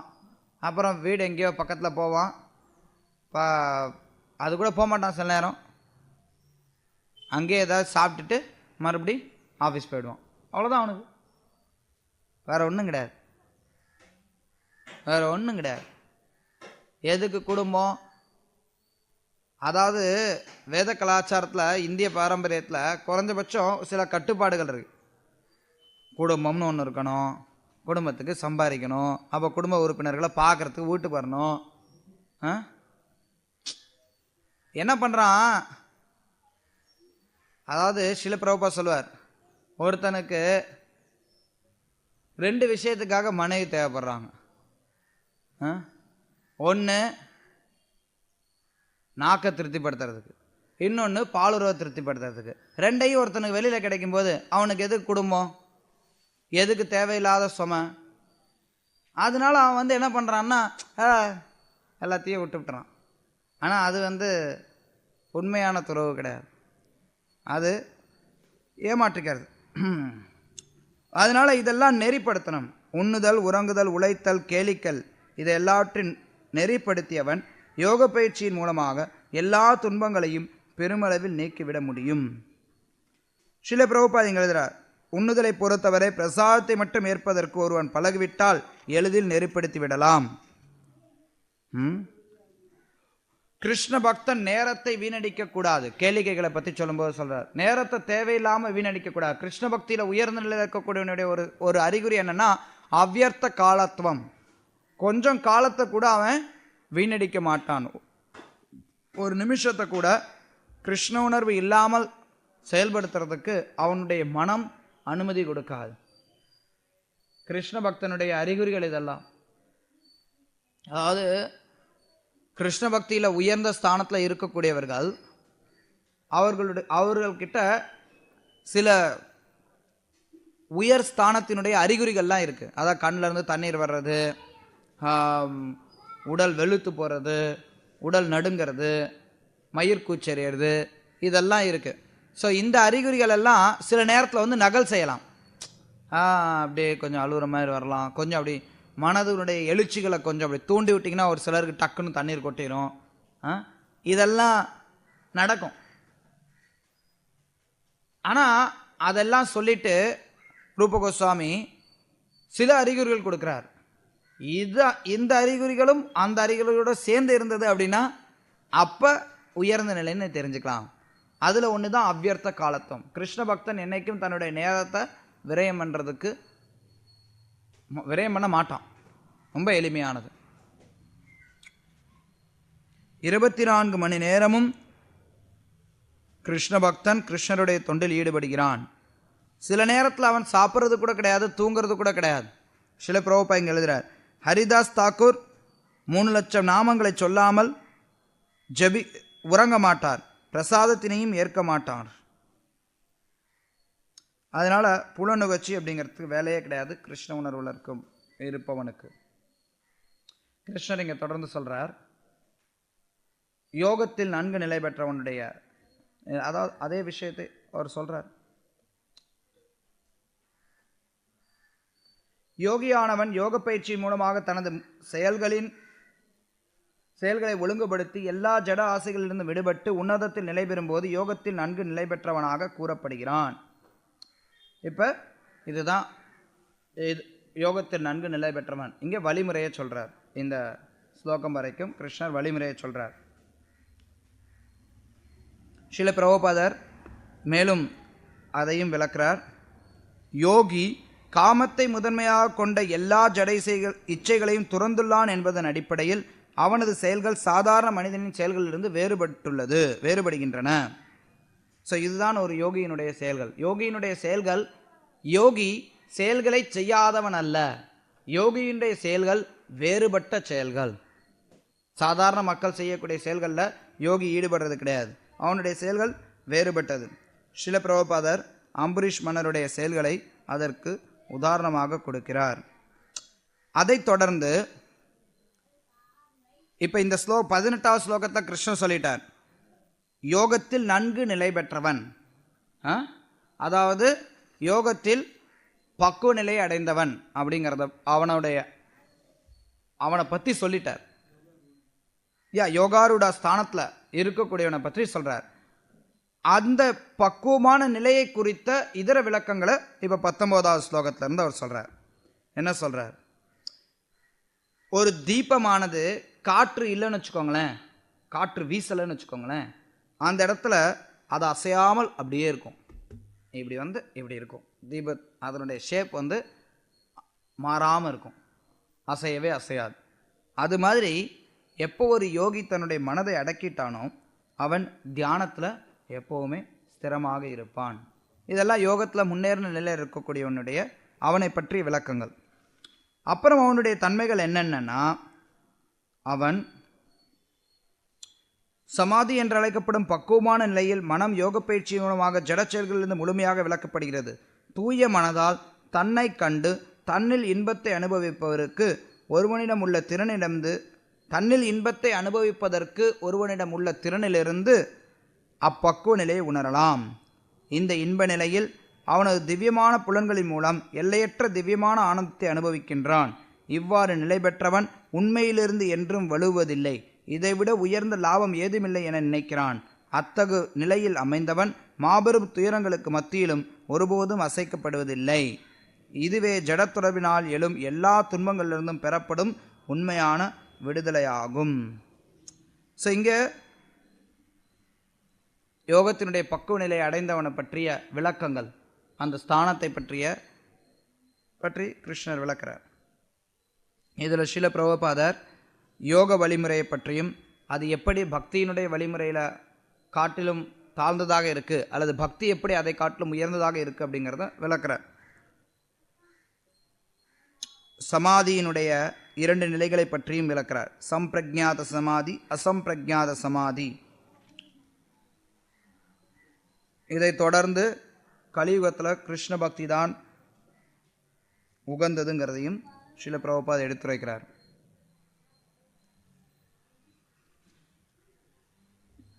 அதே விஷயங்களை கிருஷ்ணர் மேலும் தொடர்றார். யோக பயிற்சியில் உறுதியுடனும் நம்பிக்கையுடனும் பாதையிலிருந்து பிறளாமலும் ஈடுபட வேண்டும். மனக்கற்பனையில் பிறந்த எல்லா ஜட ஆசைகளையும் துறந்து எல்லா பக்கங்களிலிருந்தும் அனைத்து புலன்களையும் மனதால் அடக்க வேண்டும். மனதை முதல்ல அடக்கிட்டோம் அப்படின்னா மனதை கொண்டு எல்லா புலன்களையும் அடக்க முடியும். இங்கே உறுதியோடு ஒருத்தர் செயல்படணும் அப்படிங்கும்போது ஸ்ரீல பிரபுபாதர் அந்த உறுதி எப்படி இருக்கணுங்கிறதுக்கு ஒரு குருவியோட உதாரணத்தை கொடுக்குறார். குருவி என்ன பண்ணது அப்படின்னா, கடல் அலைகள்னால தன்னுடைய முட்டையை இழந்துடுச்சு. குருவி ஒன்று கடற்கரையில் முட்டையிட்டது. கடல் வந்து அந்த முட்டைகளை இழுத்து செஞ்சிருச்சு. அதனால் முட்டையை திருப்பி தரணும்னு சொல்லி கேட்டது. கொடுக்க முடியாது. கடல் என்ன பண்ணோம்? அடப்பப்பா, கடல் அவ்வளோ பெருசு இருக்குது, குருவி கேட்க கடல் கொடுக்க போகுதா என்ன? அப்போ கடல் அதை கண்டுக்கவே இல்லை. உடனே குருவி என்ன பண்ணுச்சுன்னா, கடலை நான் வந்து வட்டிடுவேன் அப்படின்னு சொல்லிட்டு கொஞ்சம் கொஞ்சமாக இங்கேருந்து தண்ணியை கொண்டு போய் அங்கிட்டு இங்கிட்ட கொட்டி கொட்டி கொட்டி கொட்டி கடலை வத்துறதுக்கு ஒரு முயற்சியில் ஈடுபட்டது. அதனுடைய முயற்சி வீணான முயற்சி, ஆனால் அதனுடைய உறுதி திடமான உறுதி. அந்த திடமான உறுதி இருந்ததுனால அதை பார்த்து கருடன் வரார். ஏன்னா கருடன் நினைக்குது நம்ம இனத்தை சார்ந்தவர் கஷ்டப்படுறாரு, இவ்வளோ உறுதியோடு இருக்கார். பிரபஞ்சத்தில் இருக்கவங்க எல்லாரும் அதை பார்க்குறாங்க, எல்லாரும் சிரிக்கிறாங்க. அடப்பப்பா, என்ன இந்த குருவி இப்படி பண்ணின்னு இருக்கே அப்படின்னு கருடன் வரார். கருடன் வந்துரியும் அவர் உதவி செய்கிறேன்னு சொல்லிட்டு கடல்கிட்ட சொன்னார், ஒழுங்காக முட்டையை கொடுத்துரு. கடல் பயந்து போச்சு. ஐயோ, கருடங்கிட்ட நம்மளால் விளையாட முடியாதுப்பா, கருடன் என்ன வேணாலும் செஞ்சிடலாம் அப்படின்னு சொல்லிட்டு பயந்து போய் முட்டையை திருப்பி கொடுத்துருச்சு. ஸோ ஸ்ரீல பிரபுபாதர் இந்த கதை எதற்காக சொல்கிறார் அப்படின்னா, அந்த குருவி எப்படி திடமான உறுதியோடு இருந்தோ அதே மாதிரி ஒரு யோகியானவன் இருக்க வேண்டும். மிக்க உறுதியுடன் நம்மளுடைய கொள்கையை நம்ம பின்பற்றோம் அப்படின்னா கடவுள் நிச்சயமாக உதவுவார். அதுக்கடுத்து கிருஷ்ணன் சொல்றார், ஷனைர் ஷனைர் உபரமேத் புத்தியா திருதி கிருஹீதயா ஆத்மசம்ஸ்தம் மனக்கிருத்வா ந கிஞ்சித் அபி சிந்தயத். ஷனைர் ஷனைர் உப்பரமே படிப்படியா மெல்ல மெல்ல தேவையில்லாத விஷயங்கள்லாம் ஒருத்தன் விளக்குறான். வலுவான நம்பிக்கையுடன் கூடிய புத்தியின் மூலம் படிப்படியாக சமாதியில் நிலை பெற வேண்டும். ஸோ இந்த படிப்படியாக ஒருத்தன் முன்னேறணும். எடுத்தறியும் நான் உயர்ந்த ஸ்தானத்துக்கு போகணும்னு நினச்சான்னா அது சாத்தியமானது அல்ல. ஷனைர் ஷனைர் அப்படி பயிற்சி செய்யும்போது மனம் அங்கே போகும். கிருஷ்ணன் சொல்கிறார், மனம் நிலைநிறுத்தப்பட வேண்டும். ஆனால் மனம் நிலைநிறுத்தப்படாமல் அங்குமிங்கும் போனது அப்படின்னா அப்போ என்ன பண்ணணும்னா அதை நம்ம மறுபடி நம்மளுடைய கவனத்திற்கு கொண்டு வரணும். நம்ம எந்த விஷயத்து மேலே தியானிக்கிறோமோ அதை நோக்கி மறுபடி நம்ம மனதை இழுத்து கொண்டு வர வேண்டும். மனம் தனது சஞ்சலமான நிலையற்ற தன்மையால் எங்கெல்லாம் சஞ்சரிக்கின்றதோ அங்கிருந்தெல்லாம் மனதை இழுத்து மீண்டும் தன் கட்டுப்பாட்டிற்குள் கொண்டு வர வேண்டும்.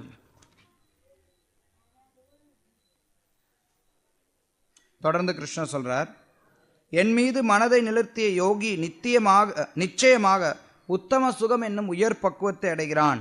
ரஜோகுணத்தை கடந்த அவன் பிரம்மனிடமுள்ள தனது குண ஒற்றுமையை உணர்வதன் மூலம் தனது முந்தைய செயல்களின் விளைவுகளிலிருந்து விடுபடுகிறான். இப்படி யோகியானவன் படிப்படியாக சுகத்தினுடைய உன்னத நிலையை அடைகிறான். அப்படி உன்னத நிலையை அடையக்கூடிய யோகியினுடைய நிலை என்ன, அவனுடைய உயர்ந்த ஸ்தானம் என்ன? எங்க கிருஷ்ணர் ரொம்ப அழகா சொல்றார், சர்வபூதஸ்தம் ஆத்மானம் சர்வபூதானி சாத்மனி ஈக்ஷதே யோக யுக்தாத்மா சர்வத்ர சமதர்ஷினக யோமாம் பஷ்யதி சர்வத்ர சர்வம் ச மயி பஷ்யதி தஸ்யாகம் ந பிரணஷ்யாமி சச்ச மேன பிரணஷ்யதி. அவர் சொல்றார், உண்மையான யோகி என்ன பண்றானா கிருஷ்ணரை எல்லா உயிர்களையும் பார்க்கிறான். கிருஷ்ணருக்குள்ளார எல்லா உயிர்களையும் பார்க்கின்றான். ஏன்னா அவர் தான் பரமாத்மா, அவர்கிட்ட இருந்தான் எல்லாம் வருது. எல்லா உயிர்களிலும் அவர் இருக்கிறார், பரமாத்மாவாக கூட. இப்படி உண்மையா உணர்வில் வந்தவன் பரமபுருஷரான கிருஷ்ணரை எல்லா இடத்துலையும் பார்க்க முடியுது. ஏன்னா எல்லா இடத்துலையும் உயிர்கள் ஜீவன்கள் இருக்காங்க. ஜீவன்கள் இருக்கக்கூடிய எல்லா இடத்துலையும் கிருஷ்ணர் பரமாத்மாவாக இருந்துருக்கார். அதனால கிருஷ்ணரை எங்கும் பார்க்கக்கூடிய ஸ்தலத்திற்கு வருகிறான். அதை தொடர்ந்து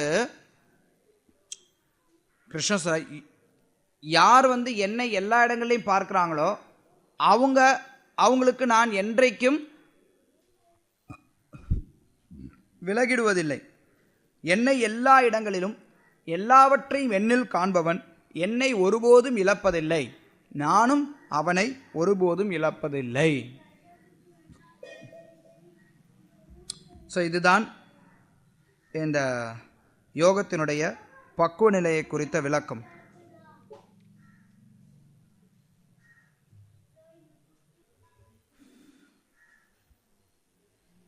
அதுக்கடுத்து கிருஷ்ணர் அதையே தொடர்ந்து சொல்றார்.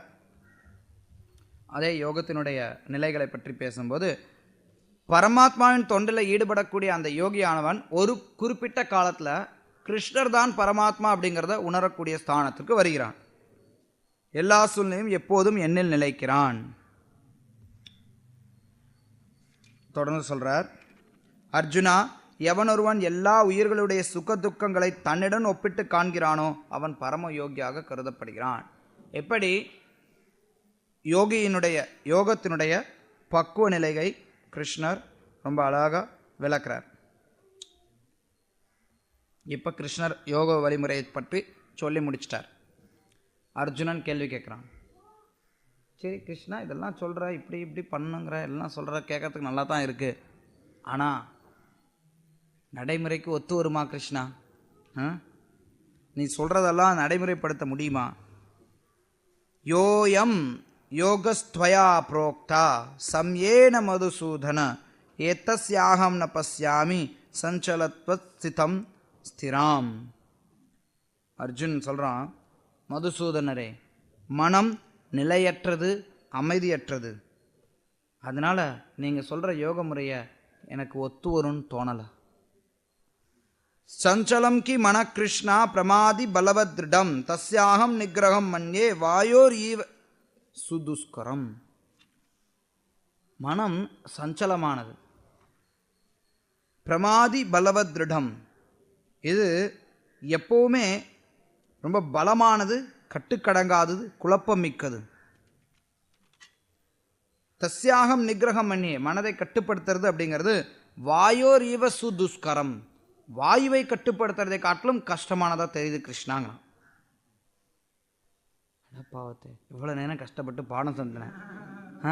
பாடம் சொல்லி கொடுத்ததுக்கப்புறம் கிருஷ்ணா நீ சொல்கிறது முடியாதுன்னு சொல்கிறானே இவன். அதுதான் அங்கே நடக்குது. ஸ்ரீல பிரபுபாதர் எழுதுறார், சாதாரண மனிதனுக்கு இது எப்படி சாத்தியம்? எல்லாராலையும் இது சாத்தியமா? தனி இடத்துக்கு காட்டுக்கு போய் வீட்டை விட்டு வெளியேறி மலையிலோ காட்டிலோ செய்ய முடியுமா? தற்காலத்தில் முடியவே முடியாது. அர்ஜுனன் அந்த காலத்தை சார்ந்தவன், 5000 வருஷத்துக்கு முன்னாடி இருந்தவன். அர்ஜுனனுடைய திறமை ரொம்ப அதிகமானது. அர்ஜுனன் அவ்வளோ ஒரு உயர்ந்த ஸ்தானத்தை இருந்தவன். 5000 வருஷத்துக்கு முன்னாடி இருந்த சாதாரண மக்களே உயர்ந்த ஸ்தானத்தில் தான் இருந்தாங்க, இன்றைய மக்களை காட்டிலும். அதிலும் அர்ஜுனன் தனித்து விளங்கியவன். அப்படிப்பட்ட அர்ஜுனனே இதை நிராகரிக்கிறான். கிருஷ்ணா இது என்னால் முடியாதுன்னு சொல்கிறான். அப்போ சாதாரண கலியுக மனிதர்களால் அது சாத்தியமா என்ன? நிச்சயமாக சாத்தியமில்லை.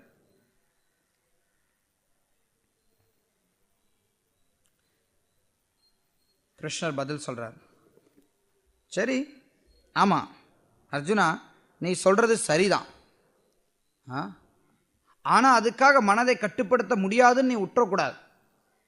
மனதை கட்டுப்படுத்துறது வாயுவை கட்டுப்படுத்துறதை காட்டிலும் கடினங்கிறான். வாயுவை கூட நிறுத்திடலாங்கிறான், ஆனால் மனதை கட்டுப்படுத்த முடியாது. அதுக்கு கிருஷ்ணர் ஒத்துக்கிறார் ஒரு விதத்தில். அவர் சொல்கிறார், அசம்சயம் மகாபாகோ மனோ துர்நிகிரகம் சலம். சலம் அப்படின்னா சஞ்சலம், எப்போவுமே அசைஞ்சுட்டே இருக்கும். அதை வெற்றி கொள்வது அப்படிங்கிறது துர்நிகிரகம், ரொம்ப கடினமானது தான். அசம்சயம், அதில் சந்தேகமே கிடையாது. மகாபாகோ, நல்ல புயங்களோடு நீ இருக்கிற. மகாபாகோனா கிருஷ்ணர் இங்கே அர்ஜுனனை கொஞ்சம் ஒரு ஏளனமாக சொல்கிறார். நல்ல புஜங்களோட ஜம்முன்னு இருக்கிற, ஆனால் மனதை கட்டுப்படுத்த சொன்னால் இப்படி புலம்புறியே முடியலன்னு சொல்லி. பலம் பொருந்திய புயங்களை உடைய குந்தியின் மகனே, அமைதியற்ற மனதை அடக்குவது சந்தேகமின்றி மிகவும் கடினமே. ஆனாலும் கிருஷ்ணர் அதுக்காக விட்டுறல. அவர் சொல்றார், அபியாசேனத்து கௌந்தேய வைராகேனச்ச கிருஹ்யதே. அபியாசம் அப்படின்னா பயிற்சி, வைராகம் அப்படின்னா பற்றின்மை. வைராக்கியம் அப்படிங்கிறது சில நேரங்களில் துறவுன்னு சொல்லப்படுது, ஆனால் பற்றின்மை அதுதான் கிருஷ்ணர் வேறுபடுத்தி காட்டுறார், துறவுக்கும் பற்றின்மைக்கும். பற்றின்மை யார் வேணாலும் இருக்கலாம். துறவு அப்படின்னு வரும்போது எல்லாத்தையும் விட்டுட்டு போகிறதுன்னு நினைப்பான். வைராக்கிய ராக அப்படின்னா பற்றுதல், வைராக்கியம் அப்படின்னா அந்த பற்று இல்லாமல் இருக்காது. ஸோ அபியாச வைராக்கியம், இந்த 2 விஷயங்கள்னால ஒருத்தர் அதை அடைய முடியும். சில பிரபுபா விளக்குறார், பயிற்சி அப்படின்னா எத்தகைய பயிற்சி, எது எப்போ உகந்ததோ அந்த பயிற்சி. கிருஷ்ணர் சொல்லக்கூடிய இந்த பயிற்சி அல்ல, அதாவது அஷ்டாங்க யோக பயிற்சி அல்ல. தனிமையான இடத்துக்கு போய் இன்னைக்கு மழை வெயில் குளிர் இதுக்கு மத்தியில் வாழ்கிறது, இந்த சட்டத்திட்டங்கள்லாம் கடைபிடிக்கிறது அப்படிங்கிறது சாத்தியமில்லாத ஒன்று. கலியுகத்திற்கான பயிற்சி முறை என்ன? ஸ்ரீல பிரபுபா விளக்குறார், நவநீத பக்தி. நவநீத பக்தி தான் ஒருத்தரால் கலியுகத்துக்கு சாத்தியமான ஒன்று, எளிமையான ஒன்று. அந்த பயிற்சியை மேற்கொள்றதன் மூலமாகவும் பக்தியின் மூலமாக வைராக்கியத்தை பயிற்சி செய்கிறதன் மூலமாகவும் ஒருத்தர் மனதை கட்டுப்படுத்த முடியும். கிருஷ்ணன் தொடர்ந்து சொல்றார், நீ சும்மா மனதை கட்டுப்படுத்தாமல் வச்சுக்கலாம் அப்படின்னு நினைக்காத. கட்டுப்படாத மனதை கொண்டவனுக்கு தன்னை உணர்தல் மிக கடினமான செயல். தன்னுணர்வு பயிற்சி அப்படிங்கிறது சாத்தியமே இல்லாமல் ஆயிடும் நீ உன்னுடைய மனதை கட்டுப்படுத்தாமல் இருந்தாய் அப்படின்னா. எனவே மனதை கட்டுப்படுத்தி சரியான வழியில் முயல்பவனுக்கு வெற்றி நிச்சயம். இதுவே எனது அபிப்பிராயம்.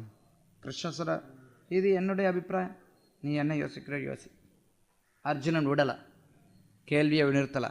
அடுத்த கேள்வி கேட்குறான். சரி நீங்கள் சொல்கிறதெல்லாம் சரி கிருஷ்ணா, சரி பயிற்சி பண்ணுறோம், வைராக்கியம் பண்ணுறோம், வைராக்கியத்தினால பயிற்சி பண்ணுறோம், சரி பரவாயில்ல முயற்சி பண்ணுறேன். ஆனால் பாதியில் தோல்வி விட்டுனா என்ன ஆகும்? சொல்கிறதெல்லாம் சரி பயிற்சி பண்ணுறோம், ஆனால் பாதியில் நிறுத்திட்டேன்னா, இல்லை வெற்றி அடையறதுக்குள்ளால எனக்கு மரணம் வந்துடுச்சுன்னா, மரணம் எப்போ வரும்னு யாருக்கும் தெரியாது. வெற்றி அடையறதுக்கு முன்னாடி மரணம் வரலாம். அப்படி மரணம் வந்துருச்சுன்னா என்ன பண்ணுறது? அப்போ இந்த உலகத்துலையும் இல்லாமல் அந்த உலகத்துலையும் இல்லாமல் நட்ட நடுவில் எதுக்கும் பிரயோஜனம் இல்லாமல் என்னுடைய வாழ்க்கை போயிடுமோ அப்படின்னு வருத்தப்படுறான். அதனால் கிருஷ்ணர்கிட்ட கேட்குறான். ஆரம்பத்தில் நம்பிக்கையோடு இதில் மேற்கொண்டு உலக எண்ணங்கள்னால அதை ஒருத்தர் நிறுத்திடுறான். பௌதிக எண்ணங்கள் அவனை நிறுத்த வச்சிரு. அதனால அவன் யோகத்தினுடைய பக்குவ நிலை அடையாமல் போயிடுறான். அவனுடைய கதி என்ன? ஆன்மீகத்திலும் வெற்றியடையாமல் பௌதிகத்திலும் வெற்றியடையாமல் சிதறிய மேகம் போன்று எங்கும் இடமின்றி அழிந்து விடுவதில்லையா? அவன் நாசமாக போயிடுறானே. மேகம் இருக்கு, மேகம் நீங்கள் பார்த்தீங்கன்னா எந்த அளவுக்கு மேகங்கள் சேருதோ அந்த அளவுக்கு அதிலிருந்து நீர் வரும், பலமான மழை பொழியும். அதுவே சில நேரத்தில் நம்ம பார்த்தோம்னா தெரியும், மேகத்தை பார்த்தோம்னா நமக்கு தெரியும் நல்ல பயங்கரமாக இருட்டி இருக்குது அப்படின்னா பலமான மேகம் பலமான மழை வரப்போகுதுன்னு அர்த்தம். அதுவே நம்ம பார்க்குறோம் நல்ல பலமான மேகம் இருக்குது, திடீர்னு காற்றடிக்குதுன்னு வச்சுக்கோங்க, என்ன சொல்லுவோம்? போயிடும். காற்றடிச்சதுன்னா எல்லாம் அப்படியே மேகம்லாம் சிதறிடும். அங்கங்கே சிதறினுச்சுன்னா அந்த வலு இருக்காது. அது மாதிரி இங்கே அர்ஜுனன் கேள்வி கேட்குறான். சிதறிய மேகம் போன்று எங்கும் இடமின்றி போயிடுவார்களே. கிருஷ்ணா, இதுதான்ப்பா என்னோட சந்தேகம், இதை தீர்த்து வைங்க. உங்களை தவிர எனக்கு இந்த சந்தேகத்தை தீர்த்து வைக்கிறதுக்கு வேற ஆள் கிடையாதுங்கண்ணா. கிருஷ்ணர் ரொம்ப நல்லா சொல்கிறார் பதில். அவர் சொல்கிறார், அர்ஜுனா, எப்போ ஒருத்தன் நல்ல செயல்களில் ஈடுபடுறானோ ஒரு ஆன்மீகி, அவனுக்கு இந்த உலகத்துலேயும் சரி பர உலகத்துலேயும் சரி என்றைக்கும் அழிவு வரப்போகிறது கிடையாது. நன்மையை செய்தவன் தீமையை அடைவதே இல்லை. ஸ்ரீல பிரபுபாதர் இங்கே ஸ்ரீமத் பாகவதத்தினுடைய ஒரு முக்கியமான ஸ்லோகத்தை இதற்கு மேற்கோள் காட்டுறார். त्यक्त्वा स्वधर्मं चरणाम्बुजं हरेर भजन्न पक्कोत पते ततो यति यत्र क्वा वा भद्रम अभूत अमुष्य किम को वार्त ஆப்தோ பஜதாம் ஸ்வதர்மதः. அதாவது தன்னுடைய ஸ்வதர்மத்தை ஒருத்தன் திறந்துடுறான். அவனுடைய கடமைன்னு ஒன்று இருக்குது ஒவ்வொருத்தருக்கும். அந்த கடமையை திறந்துட்டு ஹரிபஜனையில் ஈடுபடுறான்னு வச்சுக்கோங்க, அவனுக்கு அதனால எந்த நஷ்டமும் கிடையாது. ஹரிபஜனையில் அவன் பக்குவத்தை அடையலைன்னா கூட நஷ்டம் கிடையாது. ஹரிபஜனையை ஒருத்தன் பக்குவமாக செய்யலைன்னா கூட அதனால எந்த நஷ்டமும் கிடையாது. அவனுடைய சுதர்மத்தை, அவனுடைய கடமையை பக்குவமாக செஞ்சால் கூட அதனால என்ன லாபம்? ஏன்னா எல்லாம் முடிஞ்சு போகுது, ரைட்? சில நேரத்தில் சில பேர் தங்களுடைய வீட்டினர் உறவினர் நாடு சொந்தம் பந்தம் இதுக்காக ரொம்ப கஷ்டப்பட்டு வேலை செய்வான். என்ன ஆகும்? கடைசியில் மரணத்தோடு எல்லாம் முடிஞ்சு போயிடும். ஆனால் கிருஷ்ணனுக்காக செய்யப்படக்கூடிய பக்தியானது தொடர்ந்து அவன் கூடவே இருக்கு. அதனால் அதுதான் அவனுக்கு நன்மை. ஸ்ரீல பிரபுபாதர் இந்த பொருளுரையில் ரொம்ப நல்லா விளக்குறார். மனித குலத்தை நம்ம ரெண்டாக பிரிக்கலாம். ஒன்று நியமங்களை கடைபிடிப்பவர்கள், நியமங்களை கடைபிடிக்காதவர்கள். சாஸ்திரங்களில் இருக்கக்கூடிய நியமங்களை கடைபிடிக்காதவர்கள் மிருகங்களை போன்றவர்கள். யார் நியமங்களை கடைபிடிக்கிறானோ அதில் பல வகையினர் இருக்காங்க. அத்தகைய மக்களை நம்ம 3 வகையாக பிரிக்கலாம். ஜட வாழ்வினை அனுபவித்த வண்ணம் சாஸ்திரங்களை பின்பற்றுபவர்கள், ஜட வாழ்விலிருந்து இறுதி விடுதலையை தேடுபவர்கள், கிருஷ்ண உணர்வில் பக்தர்களாக இருப்பவர்கள். இதுதான் நம்ம முதல்ல காட்டணும். யோகத்தின் ஏணிப்படிகள். சட்டத்திட்டங்களை பின்பற்றாதவர்கள் மிருக வாழ்க்கையில் இருக்காங்க. அதுக்கப்புறம் ஜட உலக இன்பத்திற்காக பயிற்சி செய்யக்கூடியவர்கள். அதில் 2 நிலைகள் வராங்க. ஸ்ரீல பிரபுபாத் இங்கே எழுதுகிறார், ஜட இன்பங்களுக்காக சாஸ்திரங்களின் சட்டத்திட்டங்களை பின்பற்றுவோரை புலனுகர்ச்சிக்கான பலனை எதிர்பார்த்து செயல்படுபவர் என்றும், அத்தகு பலன்கள் எதையும் எதிர்பார்க்காதவர் என்றும் மீண்டும் 2 பிரிவுகளாக பிரிக்கலாம். கர்மயோகத்தை பயிற்சி செய்கிறவங்கள சகாம கர்மயோகம், நிஷ்காம கர்மயோகம். அதுக்கப்புறம் ஜட வாழ்க்கையினுடைய இறுதி விடுதலையை தேடுபவர்கள் தான் ஞானிகள். அதற்கப்புறம் தான் பக்தி தொண்டில் ஈடுபடக்கூடிய உயர்ந்த நிலையை சார்ந்தவர்கள் இருக்காங்க.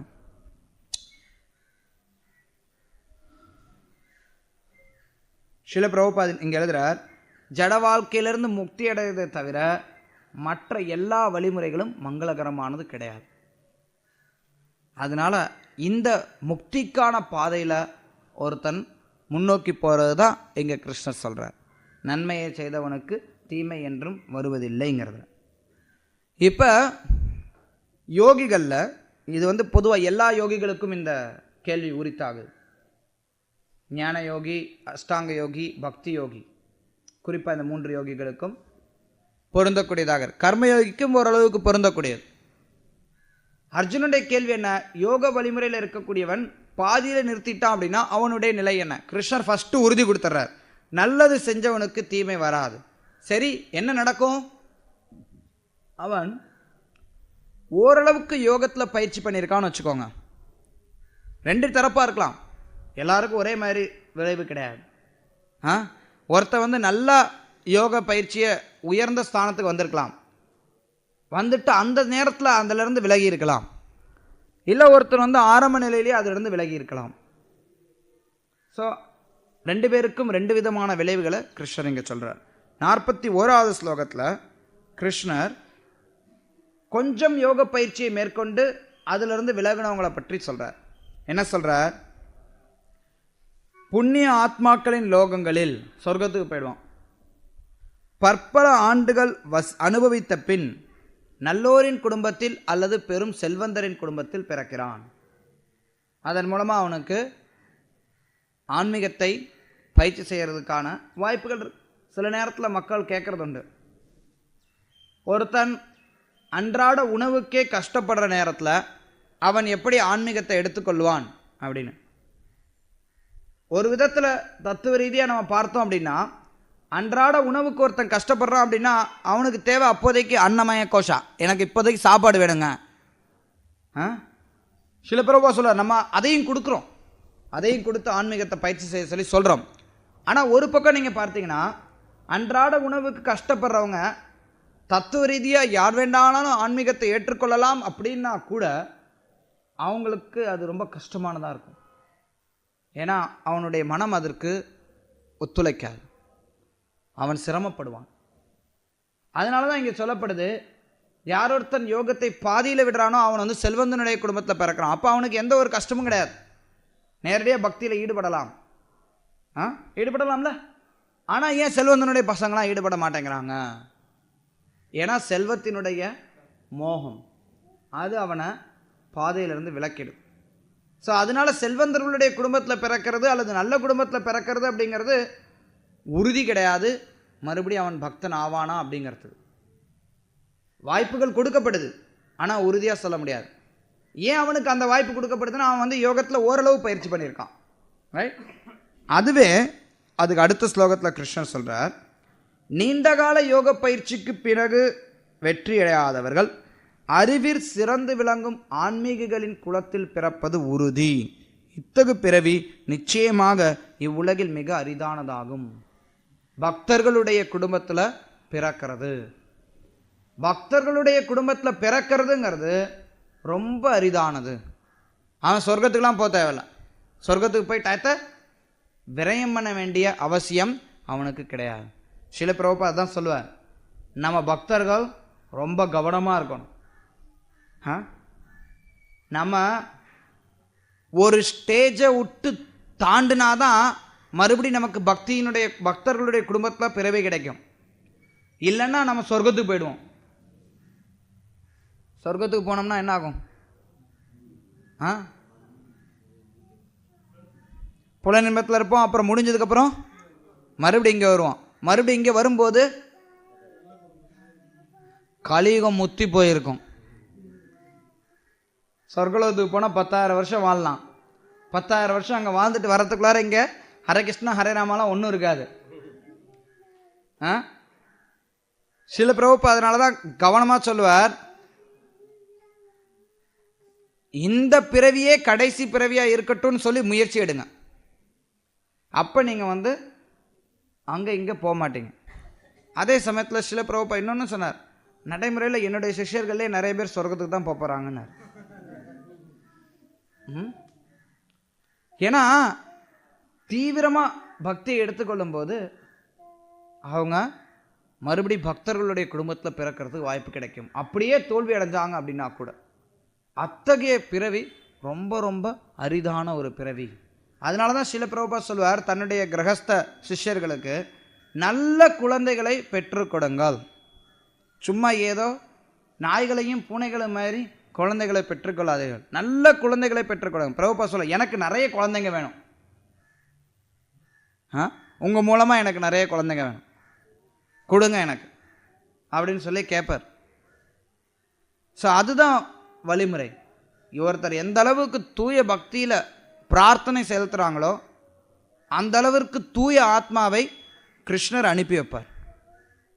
நம்ம பார்க்குறோம், பக்திவினோத் டாக்கூர் கிருஷ்ணர்கிட்ட பிரார்த்தனை பண்ணுறார், ஜெகநாதர்கிட்ட பிரார்த்தனை பண்ணுறார், எனக்கு இந்த உலகத்தை கிருஷ்ண பக்தியில் மாற்றக்கூடிய ஒரு நபர் வேண்டும் அப்படின்னு. அப்போ அவர் நம்ம பார்க்குறோம், பக்தி சித்தாந்த சரஸ்வதி டாக்கூர் பிறந்தார். எந்த ஒரு பெரிய ஆச்சாரியர்களும் சாதாரண குடும்பத்தில் பிறக்கிறது கிடையாது. சாதாரண குடும்பத்தில் அப்படின்னா ஏதோ வசதி வாய்ப்பை பற்றி இங்கே சொல்ல, எங்கேயோ ஒரு இடத்துல பிறந்துட்டேன், அதுக்கப்புறம் திடீர்னு ஒரு பெரிய ஆள் ஆயிட்டேன் அப்படின்னா அதெல்லாம் சும்மா, அதெல்லாம் ஏற்றுக்கொள்ளத்தக்கதல்ல. பெரும்பாலும் கிடையாது. பெரும்பாலும் யார் ஒருத்தவங்க பக்தியினுடைய உயர்ஸ்தானத்தில் இருந்து பக்தியை தொடர்றாங்களோ அவங்களுடைய தாய் தந்தையரும் உயர்ந்த ஸ்தானத்தில் இருக்கிறத நம்ம பார்க்குறோம். எல்லா ஆச்சாரியர்கள் யாரை வேணாலும் எடுத்துக்கோங்க, உதாரணம் அப்படிதான். அதுதான் சில பிரபுபாதா தான் எழுதுறார், என்னுடைய தந்தையும் சரி என்னுடைய குரு மகாராஜருடைய தந்தையும் சரி அவங்க எல்லாரும் ரொம்ப உயர்ந்த ஸ்தானத்தில் இருந்தவங்க. பிரபுபாதா எழுதுறார், அந்த பெரும் பாக்கியம் எனக்கு கிடைச்சதுங்கிறார். அவருடைய பாக்கியத்தை அவர் சொல்லிக்கிறார். ஸோ அதனால் அது ரொம்ப அவசியமாகுது. சில எக்ஸப்ஷன் இருக்கலாம், அதுக்கு காரணம் இருக்கும். பிரகலாதர் ஏன் அசுர குடும்பத்தில் பிறந்தார்? அசுர குடும்பத்தில் பிறந்தவர் எப்படி பக்தராக முடியும்? அதெல்லாம் நிறைய டிஸ்கஷன் நம்ம பண்ணியிருக்கோம். ஆனால் பொதுவாக பார்த்தோம் அப்படின்னா பக்தர்களுடைய குழந்தைகள் சிறந்த பக்தர்களாக இருப்பாங்க. எப்போ அந்த பக்தர்கள் முறையான விதத்தில் குழந்தைகளை பெற்றுக்கொள்கிறாங்களோ அப்போ. கிருஷ்ணன் தொடர்றார், குருமைந்தனே, அத்தகு பிறவியை அடைபவன் தனது முந்தைய பிறவியின் திவ்ய நிலையை மீண்டும் பெற்று பூரண வெற்றி அடைவதற்காக அந்நிலையிலிருந்து மேலும் முன்னேற்றமடைய முயல்கிறான். சில பிரபுபாதர் இங்கே ஜடபரதருடைய வாழ்க்கையை உதாரணமாக சொல்கிறார். பரதர் மிகப்பெரிய ராஜா, மிகப்பெரிய பக்தர், பக்தி தொண்டில் ரொம்ப உயர்ந்த ஸ்தானத்துக்கு போனார். பாவபக்தியின் வரைக்கும் அவர் வந்தார். பாவபக்தியினுடைய ஸ்தானத்தில் இருந்து அந்த நிலையில் இருந்து அவர் ஒரு மான் மேலே கொண்ட பற்றுதல்னால வீழ்ச்சி அடைஞ்சார். கிருஷ்ணர் சொல்கிறார், யார் எந்த நிலையை மரணத்தின் போது வச்சுருக்காங்களோ அந்த பிறவி அவங்க அடைகிறாங்கன்னு. அதனால் அவருக்கு அடுத்து மனுஷ பிறவி கூட கிடைக்கல, மானாக அவர் பிறந்தார். இருந்தாலும் கிருஷ்ணர் அவருக்கு கருணை கொடுத்தார்.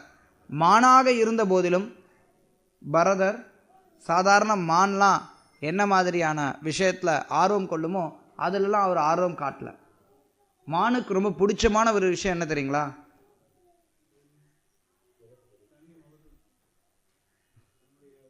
அதனுடைய உருவத்தை பாது. ஓகே, இன்னொன்று இசை, அதெல்லாம் சரி. இன்னொன்று என்னென்னா, மான் வளரும்போது பழகும்போது நல்லா ஓடி விளையாடுறதுக்கு அதுக்கு பிடிக்கும். இன்னொன்று என்ன, அதுக்கு வந்து கொம்பு வந்து ரொம்ப அழகாக வளருதான்னு சொல்லி பார்த்துக்கிட்டே இருக்குமா. அதுக்காக தான் அது தண்ணியில் போய் போய் பார்க்கும். மானுக்கு கொம்பு மேலே ரொம்ப பிரியம். இவர் சாதாரண மான்களுடைய சுபாவத்தில் இல்லவே இல்லை. இவர் போய் எந்த இடத்துல முன்னாடி வாழ்ந்தாரோ, அவர் எந்த இடத்துல எந்த சாதுக்களுடைய சங்கத்தில் வாழ்ந்தாரோ அதே இடத்துக்கு போய் அந்த சாதுக்களுடைய சங்கத்தில் மானாக இருப்பார்.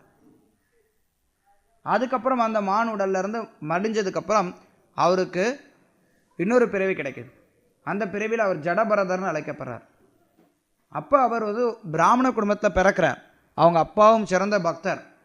ஆனால் இவர் ஒரே உறுதியோடு இருந்துட்டார். ஏற்கனவே ஒரு தடவை பட்டுட்டோம்,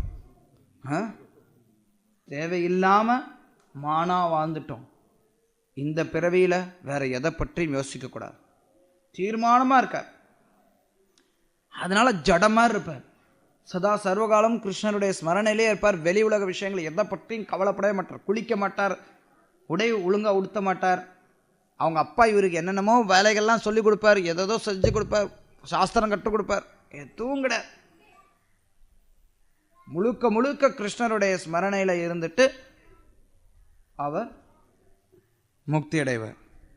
ஸோ ஸ்ரீல பிரபுபாத் அதை இங்கே ஜடபரதருடைய வாழ்க்கையை உதாரணமாக கொடுக்குறார்.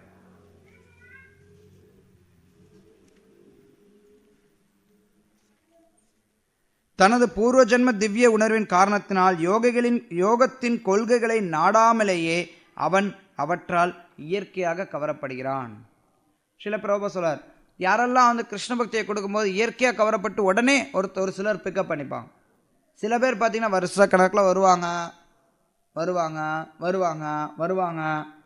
ஜபம் பண்ணுறீங்களா அப்படின்னா பண்ணுறேங்க, ஒரு மாலை பண்ணுறேன், 2 மாலை பண்ணுறேன், ரொம்ப மெதுவாக வருவாங்க.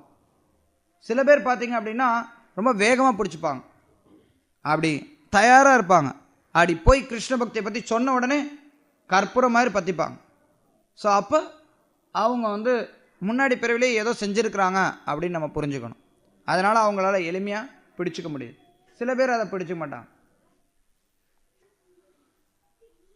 அத்தகைய ஆர்வமுடைய ஆன்மீகி எப்பொழுதும் சாஸ்திரங்களின் சடங்குகளிலிருந்து உயர்ந்து நிற்கிறான். எப்போ ஒருத்தன்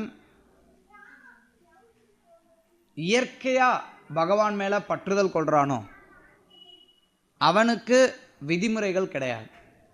இங்கே கிருஷ்ணர் மறைமுகமாக நமக்கு ராகானுக பக்தியை பற்றி சொல்கிறார்.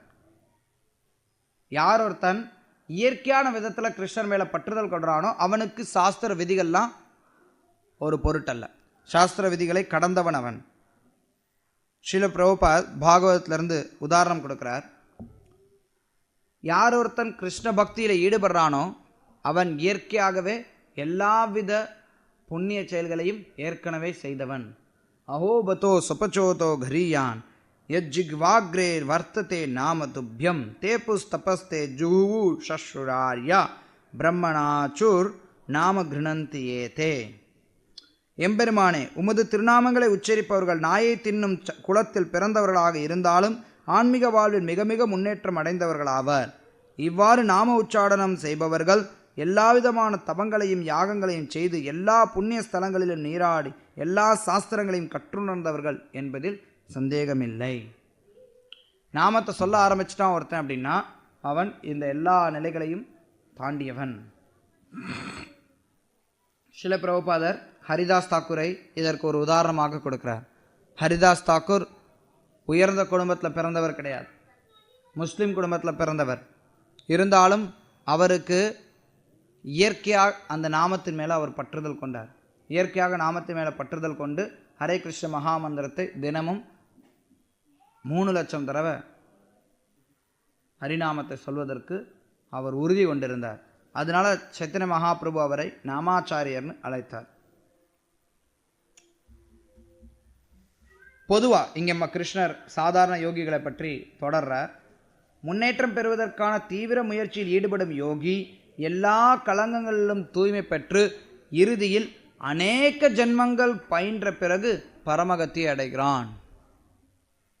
பொதுவாக அஷ்டாங்க யோக பயிற்சி அல்லது ஞான யோக பயிற்சி ஒருத்தன் மேற்கொள்கிறான் அப்படின்னா பற்பல ஜென்மங்கள் ஆகும். கிருஷ்ணர் அடுத்த அத்தியாயத்தில் சொல்வார், பகுனாம் ஜென்மனாம் அந்தே ஞானமாம் மான் பிரபத்தியதே. ஒரு ஞானி பற்பல பிறவிகள் கடந்த பிறகு என்கிட்ட சரணடைகிறான்ங்கிறார். ஸோ அதனால் கிருஷ்ணர்கிட்ட சரணடையக்கூடிய ஸ்தலத்தில் யார் ஒருத்தன் வரானோ அவன் இந்த மாதிரி பற்பல பிறவிகளை கடக்க வேண்டிய அவசியம் கிடையாது. அதுதான் இங்கே சில பிரபா மேற்கோள் காட்டுறார். ஒருத்தன் நாயை சாப்பிடக்கூடிய குளத்தில் பிறந்திருந்தாலும் சரி, நாமத்தை சொல்லிட்டான் அப்படின்னா உடனடியாக அவன் உயர்ந்த ஸ்தானத்துக்கு வந்துடுறான். பக்தி யோகத்தை ஒருத்தன் பயிற்சி செய்ய ஆரம்பித்தான் அப்படின்னா உடனடியாக உயர்ந்த ஸ்தானத்துக்கு வரான். பக்தி யோகம் இல்லாமல் மற்ற யோகங்களை ஒருத்தன் பயிற்சி செய்கிறான் அப்படின்னா அவன் பற்பல ஜென்மங்களாகும் அந்த பக்குவ நிலையை அடையறதுக்கு.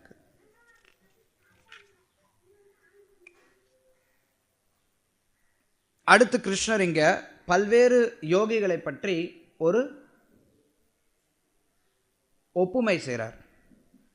தவம் புரிபவன், தபஸ்வி, ஞானி, பலனை எதிர்நோக்கி செயல்படுவார்கள், இவர்களை காட்டிலும் யோகியானவன் சிறந்தவன். யோகா படிக்கட்டில் கிருஷ்ணர் சொல்றார், கர்மியை காட்டிலும் ஞானியை காட்டிலும் யோகி சிறந்தவன். எனவே எல்லா சூழ்நிலைகளும் யோகியாக இருப்பாயாக. ஸோ இங்கே கிருஷ்ணர் இது வரைக்கும் கர்ம யோகத்தை பற்றி சொல்லியிருக்கார், ஞான யோகத்தை பற்றி சொல்லியிருக்கார், அஷ்டாங்க யோகத்தை இப்போ சொல்லி முடிக்கிறார். சொல்லி முடிக்கும்போது சொல்கிறார், இதுக்கு முன்னாடி நான் 2 சொல்லிக் கொடுத்தேன். கர்ம யோகத்தை பற்றி சொல்லிக் கொடுத்தேன், ஞான யோகத்தை பற்றி சொல்லிக் கொடுத்தேன். அந்த 2ஐ காட்டிலும் இப்போ நான் சொல்லிக் கொடுத்துருக்கிறேனே இந்த தியான யோகம் உயர்ந்ததுங்கிறார். சரி, அதோட முடிஞ்சு போச்சா? இல்லை, அடுத்து நான் சொல்லித்தர போகிறேன் உனக்கு பக்தி யோகம். அந்த பக்தி யோகம் இதை காட்டிலும் உயர்ந்தது. அதைத்தான் இறுதியாக அவர் சொல்றார், யோகினாம் அப்படி சர்வேஷாம், எல்லா தரப்பட்ட யோகிகளிலும், மத்கதேர் அந்தர் ஆத்மனக, என்னை எப்போதும் தன்னுள் வைத்து எனக்கு பக்தி செய்யக்கூடியவன், ஸ்ரதாவான் பஜதே யோமாம், நம்பிக்கையோடு எனக்கு பக்தி செய்யக்கூடியவன், சமேயுக்தா, எல்லாரை காட்டிலும் சிறந்தவன், தமோ மதஹா, உத்தமோ மதஹா, யுக்ததம, மிகச்சிறந்த யோகி அவன், மதஹா, என்னுடைய அபிப்பிராயம். கிருஷ்ணருடைய அபிப்பிராயத்தை கொடுக்குறார். மற்றவங்களுடைய அபிப்பிராயத்தை சொல்லலாம். சில பேர் சொல்லலாம் தியான யோகம் தாங்க சிறந்தது, சில பேர் வகுப்பு கொடுக்கலாம் கர்ம யோகம் தாங்க சிறந்தது. பகவத்கீதையிலேருந்து ஏன் நீ பேசுகிற கர்மயோகம் சிறந்ததுன்னு பேசுகிறீன்னா? சில பேர் சில நேரத்தில் வகுப்பு கொடுப்பாங்க. பெரிய பெரிய பண்டிதர்னு சொல்லிட்டு அவன் பெருசாக காமராஜர் அரங்கத்தில் மீட்டிங் போட்டு கிளாஸ் கொடுப்பான், கர்மயோகம் தான் இருக்கிறதுலே சிறந்ததுன்னு கொடுப்பான். ஐயா, கிருஷ்ணர் சொல்கிறாரு இங்கே, என்னுடைய பக்தன் தான் சிறந்தவன், அது என்னுடைய அபிப்பிராயம்ங்கிறாரு. நீ ஏன் உன்னுடைய அபிப்பிராயத்தை கொடுக்குற பகவத்கீதைங்கிற பேரில்? நீ இந்த ஆனந்தா அந்த ஆனந்தா கீதைன்னு போட வேண்டியது தானே? ஏன் பகவத்கீதையில் வச்சு பேசுகிற?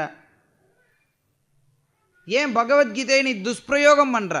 சில பிரபுபாத் தான் சொல்வார், உனக்கு ஏதாவது அபத்தமாக பேசணும்னு நினச்சினா பேசி தொலை, உன்னை யார் திட்ட போகிறா? நீ உன்னுடைய சொந்த வார்த்தைன்னு சொல்லி பேசிட்டு போயிட்டே இரு. ஏன் பகவத்கீதைங்கிற வார்த்தையில் வச்சு பேசுகிற? இது தவறாச்சே, அப்படி பேசக்கூடாது. கிருஷ்ணருடைய பகவத்கீதையிலேருந்து நீ பேசுறீன்னா கிருஷ்ணருடைய அபிப்பிராயத்தை நீ ஏற்றுக்கொள்ள வேண்டும். அதை விட்டுட்டு நீ நினச்சதை உனக்கு தோணுனதை உன்னுடைய அபிப்பிராயம்னு சொல்லு. ஏன் கிருஷ்ணருடைய அபிப்பிராயம்னு சொல்கிற? ஸோ கிருஷ்ணருடைய அபிப்பிராயம் தெளிவாக இருக்குது. பக்தி, பக்தனே மற்ற எல்லா யோகிகளை காட்டிலும் சிறந்தவன். யோகினாம் அப்படி சர்வேஷாம் மத்கதேரந்தராத்மனா ஸ்ரதவான் பஜதேயோமா சமேயுக்த தமமத்தக. சில பிரபுபா இந்த பஜதே அப்படிங்கிற வார்த்தையை ரொம்ப அழகாக விளக்குறார். இது பஜதே அப்படின்னா வெறும்ன வழிபடுதல் அப்படிங்கிறது கிடையாது. வழிபடுறது அப்படிங்கிறது யாரை வேணாலும் வழிபடலாம். ஆனால் பஜதே அப்படின்னா சேவையோடு சேர்ந்து வழிபடுறது அல்லது சேவை பண்ணுறது, அதுதான் உண்மையான பஜதே. இன்னைக்கு காலத்தை கூட நீங்கள் பார்க்கலாம், நிறைய பேர் வழிபடுறத உண்டு. ஏதாவது ஒரு சினிமா நடிகை கூட கோயில் வச்சு வழிபடுவாங்க, இல்லை அரசியல் தலைவருக்கு கோயில் கட்டி வழிபடுவாங்க. இல்லை அரசியல் தலைவர் வராங்கன்னா கிருஷ்ணர் கோயிலுக்கு வந்தால் கூட சாஷ்டாங்கமாக விழமாட்டாங்க, அவங்களுக்கு ஈகோ உதைக்கும். ஆனால் அரசியல் தலைவர் வரான் அப்படின்னா சாஷ்டாங்கமாக விழுவான். எதுக்காகனா பணம் கிடைக்கும். ஸோ வழிபடுதல் அப்படிங்கிறது ஏதாவது ஒரு விஷயத்தை எதிர்பார்த்து செய்யப்படலாம். ஆனால் பஜத்தை அப்படிங்கிறது எந்த ஒரு எதிர்பார்ப்பும் இல்லாமல் செயல்படக்கூடியதை குறிப்பிடுகிறது. சில பிரபுபா இங்கே எழுதுகிறார், ஒருவன் மதிப்புமிக்க மனிதனையோ தேவரையோ வழிபடாமல் இருக்க முடியும். அவனை பண்பற்றவன் என்று அழைக்கலாம். ஆனால் முழுமுதற் கடவுளுக்கு தொண்டு புரிவதை யாராலும் தவிர்க்க முடியாது. ஏன்னா கிருஷ்ணருக்கு சேவை செய்கிறதுங்கிறது தான் ஒருத்தனுடைய உண்மையான சுபாவம். ஸோ இதைத்தான் சில பிரபுபாதர் இங்கே நிலைநாட்டுறார். பக்தி யோக அதை தொடர்ந்து சொல்கிறார். பக்தி யோகத்தை நேரடியாக ஒருத்தன் ஏற்றுக்கொள்ளணும் அப்படின்னா அதுக்கு உண்மையிலேயே அவன் நல்ல அதிர்ஷ்டம் செய்தவனாக இருக்க வேண்டும். இல்லைன்னா எத்தனையோ பாதைகள்லாம் அவன் நிச்சயமாக சிதறித்தான் அடிக்கப்படுவான். அதுவும் குறிப்பாக கலியுகத்தில் யார் ஒருத்தனுக்கு அந்த ஒரு நல்ல அதிர்ஷ்டம் இருக்கோ, பக்தியை நேரடியாக ஆரம்பத்திலே எடுத்துக்கிறதுக்கான நல்ல வாய்ப்பு கிடைக்குதோ, அவங்க இந்த நல்ல அதிர்ஷ்டத்தை கவனமாக பற்றி கொள்ள வேண்டும். ஒரு சீர்மிகு யோகி ஷியாமசுந்தரர் என்று அழைக்கப்படும் கிருஷ்ணரின் மீது தனது கவனத்தை ஒருமுகப்படுத்த வேண்டும். அவர் தனது அழகிய மேக வர்ண திருமேனியுடனும் சூரியனைப் போன்று பிரகாசிக்கும் தாமரை முகத்துடனும் ஆபரணங்களுடனும் பிரகாசிக்கும் உடைகளுடனும் பூமாலைகளால் அலங்கரிக்கப்பட்டும் காட்சியளிக்கின்றார். பிரம்மஜோதி என்று அழைக்கப்படும் தனது பிரம்மாண்டமான தேஜஸின் மூலம் அவர் எல்லா திசைகளையும் பிரகாசப்படுத்துகிறார். அவர் ராமர், நரசிம்மர், வராகன், பரமபுருஷ பகவானான கிருஷ்ணர் போன்ற பல்வேறு ரூபங்களில் அவதரிக்கின்றார். சாதாரண மனிதனைப் போல அன்னை யசோதையின் மைந்தனாக தோன்றுகிறார். கிருஷ்ணர், கோவிந்தன், வாசுதேவர் என பல்வேறு பெயர்களில் அறியப்படுகிறார்.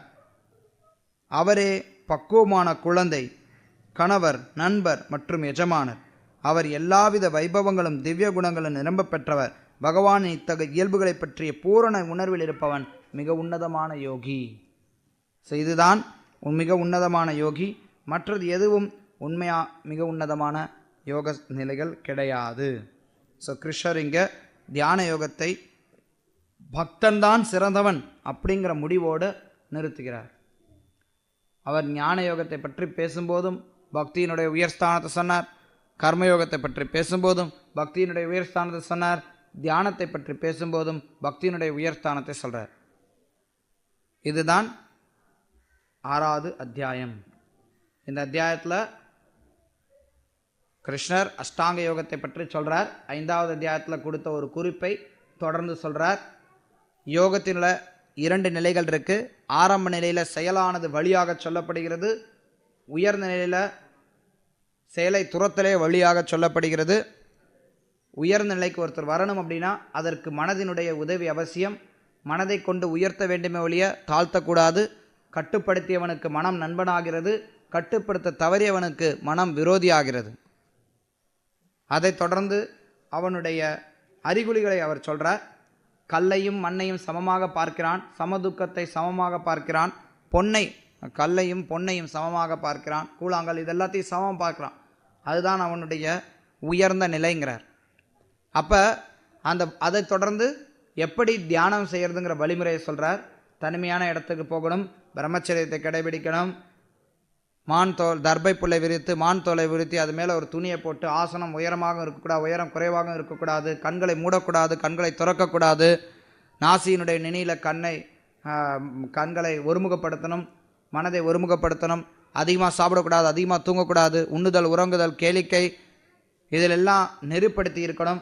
அப்படி நெருப்படுத்தி ஒருத்தன் உயர்ந்த ஸ்தானத்தை அடைய முடியும். அந்த உயர்ந்த ஸ்தானத்தை அடைந்தவன் என்னை எங்கும் காண முடியும். யார் ஒருத்தன் எல்லாவற்றையும் என்னில் எல்லாவற்றையும் காண்கிறானோ அவனுக்கு நான் என்றும் இழப்பதில்லை. அத்தகைய உயர்ந்த ஸ்தானத்துக்கு வர சொல்லி கிருஷ்ணர் கூப்பிடும்போது அர்ஜுனன் அதுக்கு மறுப்பு தெரிவிக்கிறான். அதில் ஒரு சந்தேகத்தை எழுப்புகிறான். கிருஷ்ணா, இந்த வரியில் மனதை கட்டுப்படுத்துறது அப்படிங்கிறது மிகவும் கடினமானதாக தோன்றுகிறதே. கிருஷ்ணர் அந்த ஏற்றுக்கொள்கிறார். ஆமாம், கடினமானது தான், அதில் எந்த சந்தேகமும் கிடையாது. இருந்தாலும் பயிற்சியினாலும் வைராக்கியத்தினாலும் ஒருத்தரால் அந்த நிலையை அடைய முடியும். அதைத் தொடர்ந்து அர்ஜுனன் கேட்குறான், யாராவது பாதியிலே இந்த பக்தி தொண்டை அல்லது யோக பயிற்சியை விட்டுட்டாங்க அப்படின்னா அவங்களுடைய கதி என்ன? ஒரு சிதறிய மேகம் போன்று எங்குமே இல்லாமல் அவங்களுடைய ஸ்தானம் ஆயிடுதாங்கிறான். அதுக்கு கிருஷ்ணர் பதிலளிக்கிறார், இல்லை, நல்லது செய்தவங்களுக்கு என்றைக்கும் தீமை வருவதே கிடையாது. யார் ஒருத்தன் யோக பயிற்சியை ஓரளவுக்கு ஆரம்பிச்சுட்டு அதில் வீழ்ச்சி அடைகிறானோ அவன் சொர்க்கலோகத்துக்கு போகிறான். அதன் பிறகு இங்கே ஒரு பிராமணருடைய குடும்பத்திலேயோ செல்வந்தர்களுடைய குடும்பத்திலேயோ பிறக்கிறான். நீண்ட கால யோக பயிற்சிக்கு பிறகு வீழ்ச்சி அடையக்கூடியவன் ஒரு பக்தருடைய குடும்பத்தில் பிறக்கிறான். அத்தகைய பிறவி மிகவும் அரிதானது. அதனால் அர்ஜுனா, நீ பயப்பட வேண்டாம். அந்த மாதிரி வரக்கூடிய அந்த மாதிரி இருக்கக்கூடியவன் இயற்கையாக இந்த யோக பயிற்சியை எளிமையாக பற்றி கொள்கிறான். ஸோ அதனால் இந்த யோக பயிற்சியை நீ முயற்சி செய்யணும். கர்மிகள் ஞானிகளை காட்டிலும் யோகி உயர்ந்தவன். அதனால் நீ எப்பவுமே யோகியாக இருப்பாயாக. அப்படி யோகியை காட்டிலும் யார் ஒருத்தன் எனக்கு தொண்டு செய்கிறானோ அவன் மிகச்சிறந்த யோகி ஆகிறான். இதோட கிருஷ்ணர் 6வது அத்தியாயத்தை முடிக்கிறார். ஏதாவது சந்தேகங்கள் இருந்தால் கேட்கலாம்.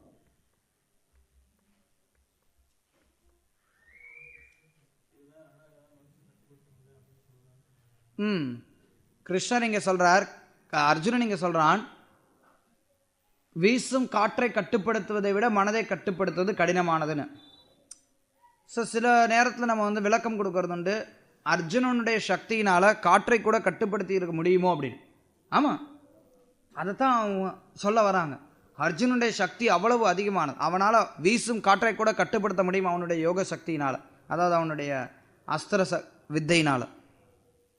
ஆனால் மனதை கட்டுப்படுத்துறது கடினமானதாக அவனுக்கு புலப்படுது. ஸோ 2 விதத்துலையும் எடுத்துக்கலாம், ரெண்டுமே வாஸ்தவம் தான்.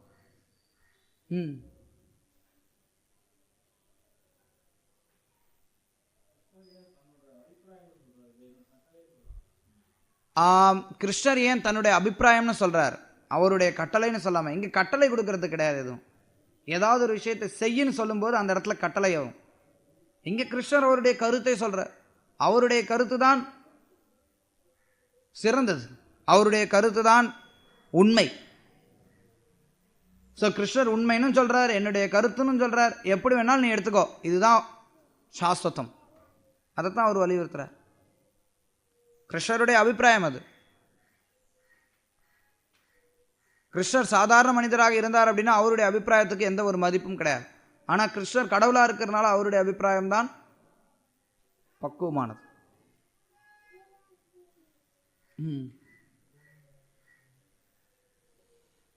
இந்த சாப்டர் தான்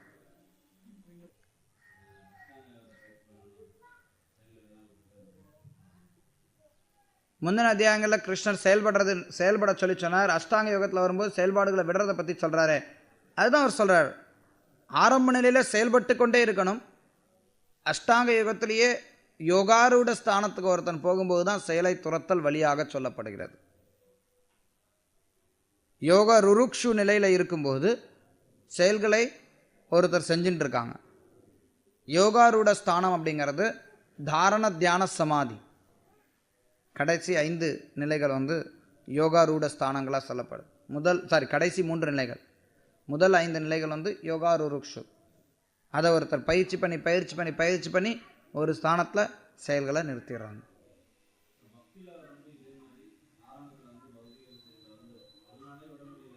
பக்தியை பயிற்சி செய்கிறவங்களும் இதே மாதிரியான ஒரு பழக்கத்தை மேற்கொள்கிறாங்களா? ஒரு விதத்தில் வாஸ்தவம் தான். இந்த யோகா ருருக்ஷு யோகா ரூட அப்படிங்கிற ஸ்தானமானது யாருக்கு வேண்டாலும் பொருந்தக்கூடியது. ஆனால் பக்தியில் அது வேறுபட்டு இருக்குது. அதுதான் சில பிரபுபா எழுதுகிற ஒரு இடத்துல, பக்தியில் எந்த நிலையிலையுமே ஒருத்தர் செயலை துறக்கணும் அப்படிங்கிற அவசியம் கிடையாது. ஏன்னா அவனுடைய செயல்கள் எல்லாமே கிருஷ்ணருக்காகத்தான் இருக்குது. அஷ்டாங்க யோகி அவனுடைய செயல்களை துறந்து தான் ஆகணும். ஏன்னா அந்த செயல்களுடைய பலன்களை வேண்டுமானால் அவனால் கிருஷ்ணருக்கு அர்ப்பணிக்க முடியுமோ ஒழிய செயல்கள் சாக்ஷாத் செயல்களை கிருஷ்ணருக்காக செய்ய முடியாது அஷ்டாங்க யோகியால். ஆனால் பக்தி யோகி அவனுடைய செயல்களே கிருஷ்ணருக்காக தான் இருக்கு.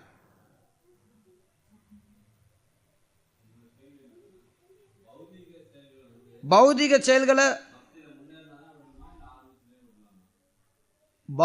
செயல்களை ஒருத்தர் பக்தியில் முன்னேறினதுக்கு அப்புறம் விடணுமா,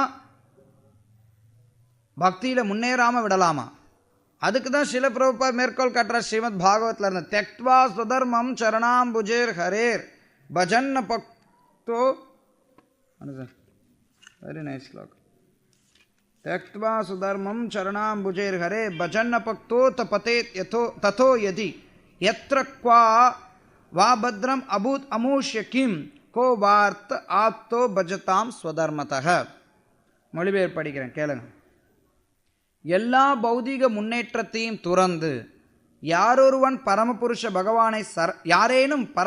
பகவானை சரணடைந்தால் அதில் நஷ்டமோ இழிவோ சிறிதும் இல்லை. அதே சமயம் பக்தியற்றவன் தனக்கு விதிக்கப்பட்ட கடமைகளில் முழுமையாக ஈடுபட்டாலும் அதில் எந்த லாபமும் இல்லை. அதாவது ஒரு பக்தன் பௌதிக விஷயங்களை தொடர்ந்து கிருஷ்ணர் கிட்ட எந்த நிலையில் இருந்தாலும் அவர்கிட்ட சரணடையலாம். அதனால எந்த ஒரு நஷ்டமோ இழிவோ சிறிதும் இல்லை. ஆனால் சரணடையணும். கிருஷ்ணர்கிட்டையும் சரணடையாமல் பௌதிக கடமையும் செய்யாமல் பொறுப்பற்ற வாழ்க்கை வாழக்கூடாது. நிஷ்காம யோகியை பற்றி சொல்லும் போதும் கிருஷ்ணர் இதே அறிகுறிகளை சொல்றார். அஷ்டாங்க யோகியை பற்றி சொல்லும் போதும் ஏறக்குறை இதே அறிகுறியை சொல்றார். ஆமாம், உயர்ந்த ஸ்தானத்துக்கு வரும்போது அவனுடைய நிலைகள் ஏறக்குறை ஒன்றாகத்தான் இருக்கு.